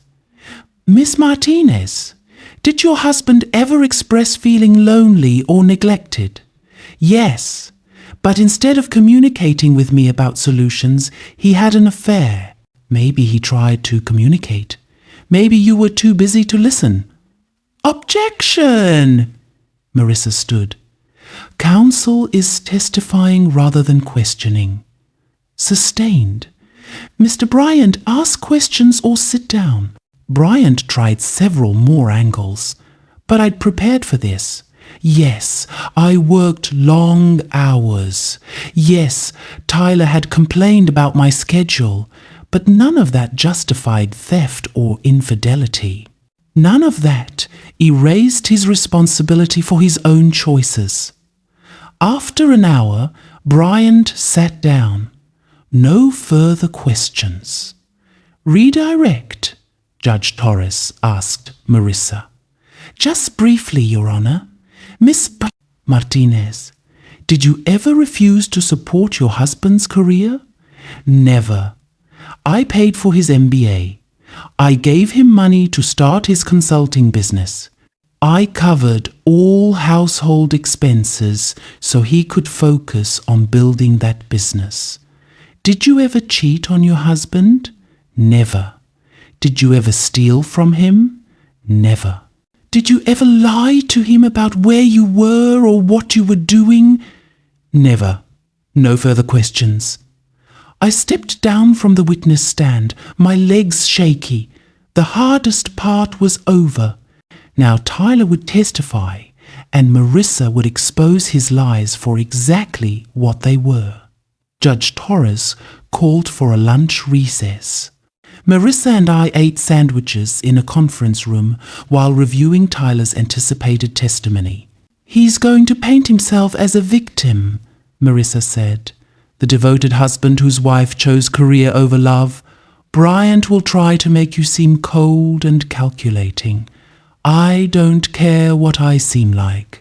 The facts are on my side. The facts are on your side. But family court isn't always about facts.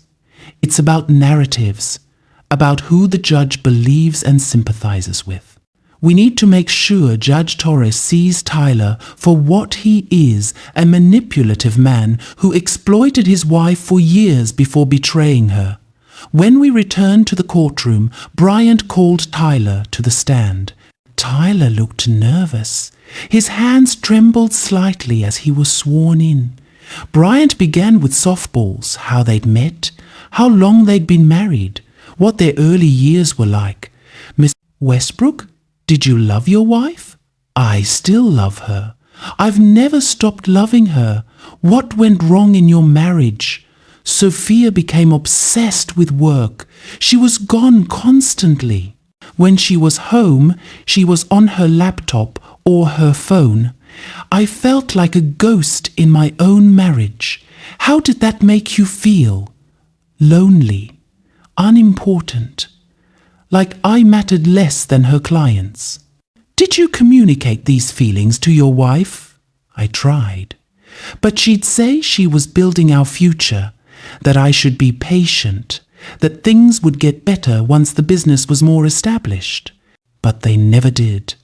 Work always came first. Is that why you had an affair? Tyler's voice broke. I'm not proud of it. It was wrong. But Cassidy made me feel seen. She listened to me. She made me feel like I mattered. I watched this performance with detached interest. Tyler had always been a good actor, able to cry on command when the situation called for it. But Judge Torres was watching him with a skeptical expression. She'd seen this type of witness before. Tell the court about your consulting business. I've been building expertise in business development and organizational strategy. It takes time to establish credibility in that field. I've been networking, building relationships, developing proposals. Has the business generated income? Not yet. But I'm close to several major contracts. Your wife claims you haven't worked for 5 years. Is that accurate? I've been working, just not earning yet. There's a difference. Bryant walked him through several more sympathetic questions, then sat down. Marissa stood for cross-examination. Mr. Westbrook, you testified that you love your wife. Do you typically steal from people you love? I didn't steal. You used her credit card without permission to fund an affair. What would you call that? I had access to the card. She knew I used it for emergencies, not for romantic getaways with your girlfriend. Let's talk about those charges. This dinner at L'Atelier de Joël Robuchon in Vegas, $892. Was that an emergency? No. The suite at the Palazzo, $3,800. Emergency? No. The Tiffany necklace you bought for Cassidy, $1,200. Emergency? No. So you stole from your wife. Let's be clear about that. Tyler glared at her but said nothing. You testified about your consulting business.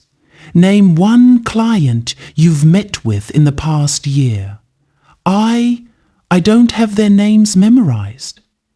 Not even one? You're building relationships, but you can't name a single person you've met with. I've had preliminary conversations with several people. Name one. I don't recall, Mr. Westbrook, you're under oath. You claim to be running a business, but you can't name a single client or potential client, because there are none, are there? The business is in development for 5 years, with zero income, zero clients, zero evidence of actual work. What have you been doing for 5 years while your wife supported you? Tyler's face flushed. I've been trying to build something. It's not easy starting a business. Your wife started a business. It has 12 employees and 40 clients. She did it while actually working. Why couldn't you? I don't have her advantages. Her education, her connections. She paid for your MBA. She gave you connections. She supported you completely. You had every advantage. You just didn't use them. Marissa pulled up a slide showing Tyler's daily schedule from his own phone calendar. This is your calendar from the past 6 months. I don't see any client meetings. I see gym sessions, lunches with Cassidy, and a lot of blank space. What were you doing during all this blank space? Planning, strategizing, research. Mr. Westbrook, isn't it true that you've been living off your wife's income for 5 years while doing essentially nothing? That's not fair. Isn't it true that when your wife finally demanded accountability, you responded by having an affair? The affair was a mistake. Isn't it true that you only regret the affair because you got caught? No. I regret hurting Sophia, but you don't regret stealing from her. You don't regret lying to her. You don't regret violating the protective order or hacking her email. You only regret the consequences. That's not true. Mr. Westbrook, you reported the Las Vegas charges as fraudulent to Chase Bank. Why? I panicked. I didn't know what to do. You lied to federal investigators. That's bank fraud, a federal crime. You committed a federal crime to avoid being caught cheating on your wife. Does that sound like someone who's sorry? Tyler had no answer. He sat there looking smaller and more defeated with each question. No further questions, Marissa said. Tyler stepped down. Bryant called a few character witnesses Tyler's mother, a friend from college, but their testimony was vague and unhelpful. They couldn't dispute the facts. They could only say that Tyler was generally a nice person who'd made mistakes. By the end of the day, all testimony was complete. Judge Torres scheduled closing arguments for the following morning. That night, I went back to Olivia's house. We ordered pizza and watched the news coverage of the trial. Local woman's divorce trial reveals pattern of financial abuse, the anchor said. Tyler Westbrook, a self-described consultant, is accused of stealing over $40,000 from his wife to fund an extramarital affair. The trial concludes tomorrow with closing arguments. You're famous, Olivia said. I'm exposed.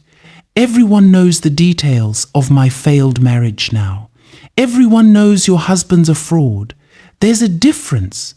The next morning, Marissa delivered her closing argument.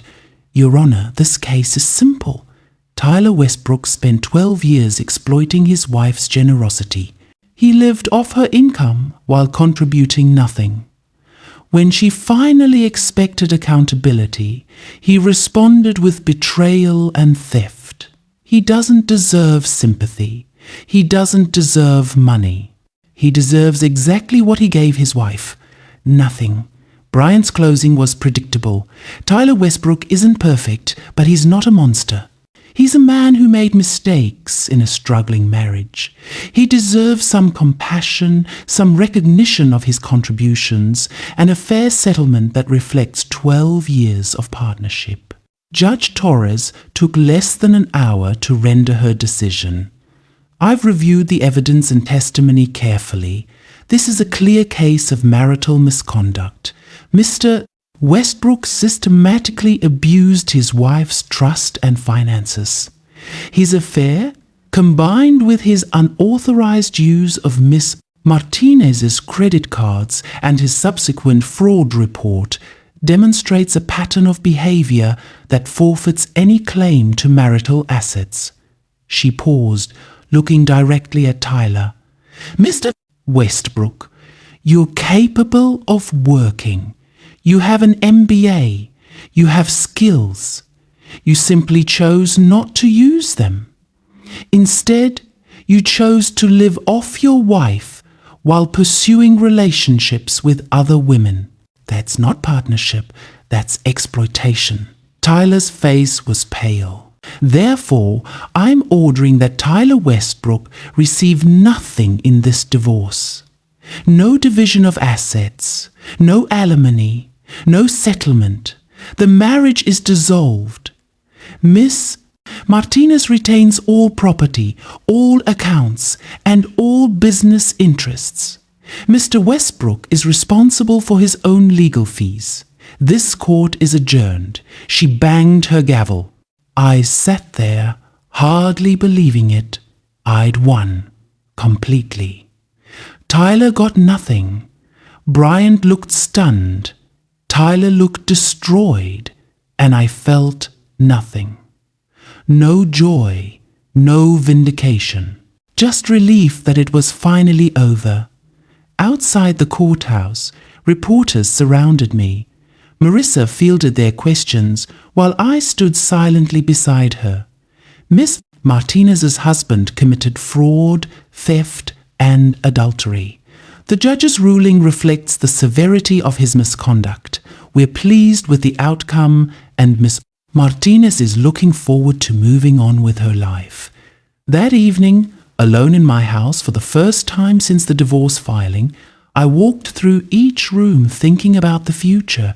This house was mine now. This life was mine. Everything Tyler had tried to take, I'd protected.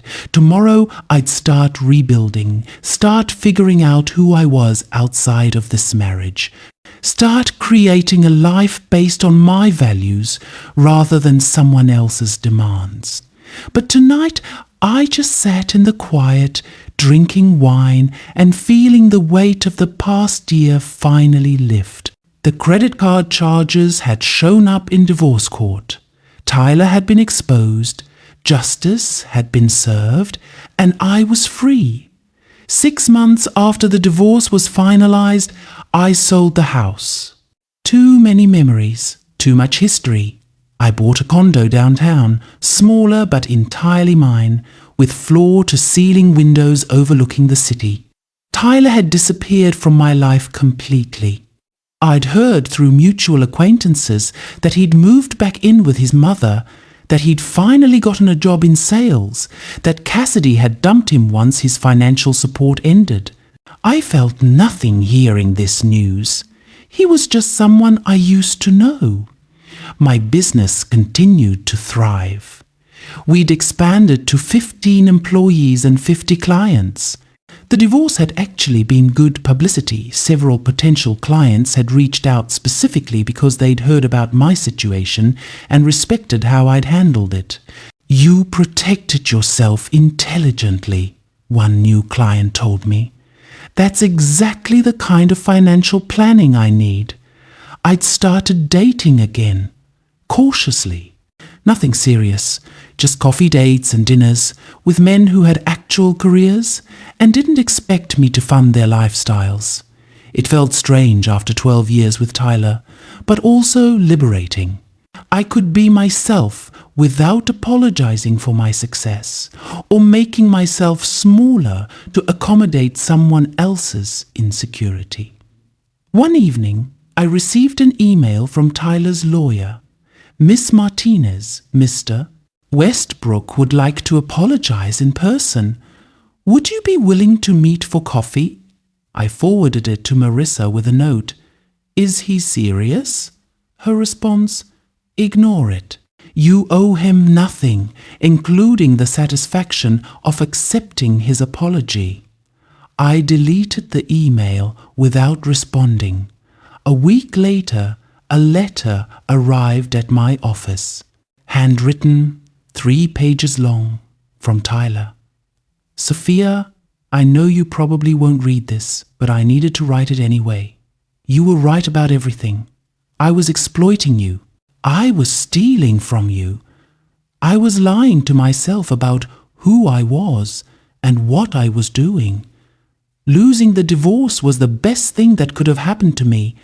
It forced me to confront reality, to get a real job, to stop pretending I was building something when I was actually just avoiding work. I don't expect forgiveness. I don't deserve it. But I wanted you to know that I understand now what I put you through. The disrespect, the betrayal, the theft. You deserved so much better than what I gave you. I'm working now. Sales like before. It's not glamorous, but it's honest work. I'm paying my own bills, supporting myself, learning to be independent instead of dependent. Cassidy left me, by the way.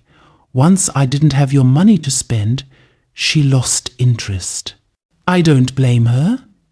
I wasn't much of a catch. I hope you're doing well. I hope you found someone who actually sees your value and supports your dreams instead of resenting them. You deserve that. I'm sorry, Sophia, for all of it. Tyler. I read the letter 3 times, felt a flicker of something, not forgiveness exactly, more like closure. Tyler had finally accepted responsibility. He'd finally seen himself clearly. It was years too late, but at least it was honest. I filed the letter away and didn't respond. Some things didn't require a response. Some apologies were better left acknowledged silently. That weekend, Olivia and I went hiking. She'd been my constant support throughout the divorce, and I wanted to thank her properly. You did it, she said as we reached the summit. You protected yourself, held Tyler accountable, and came out stronger. I almost didn't.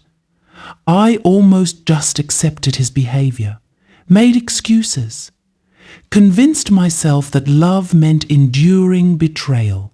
But you didn't. You chose yourself. That's not easy. It's the hardest thing I've ever done, but also the most necessary. We stood looking out at the city below, the sun setting behind the mountain. What's next for you? Olivia asked. More of this. Building my business, being myself, not apologizing for my success. Maybe eventually I'll find someone worth sharing it with. But for now, I'm just enjoying being free. A year after the divorce, I gave a talk at a women's business conference. The topic was financial independence in relationships, protecting yourself without apology.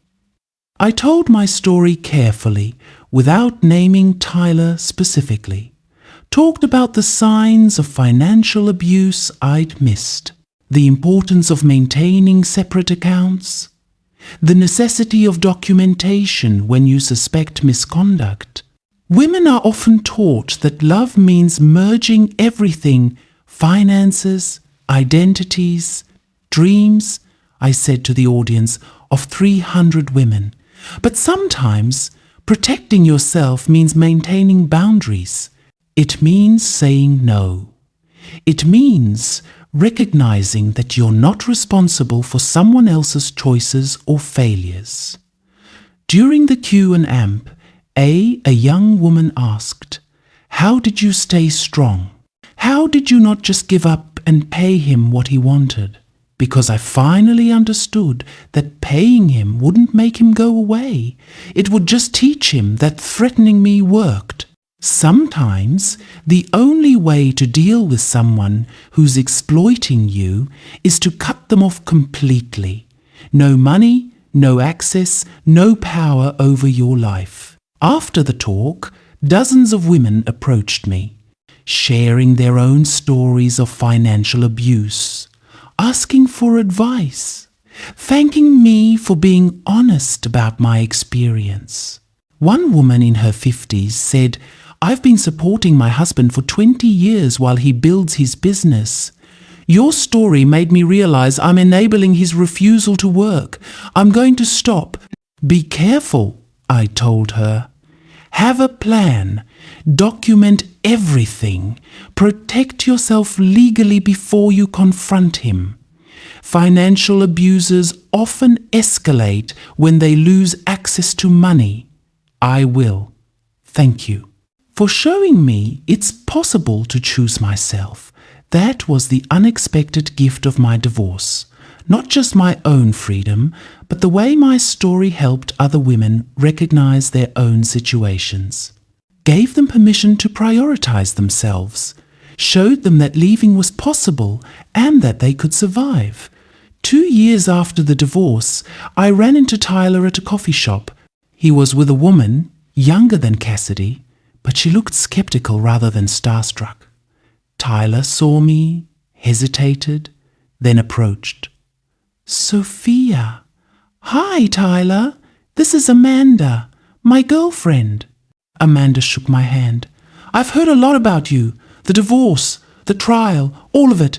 Tyler told me everything." "Everything?" I raised an eyebrow at Tyler. "Everything," he confirmed.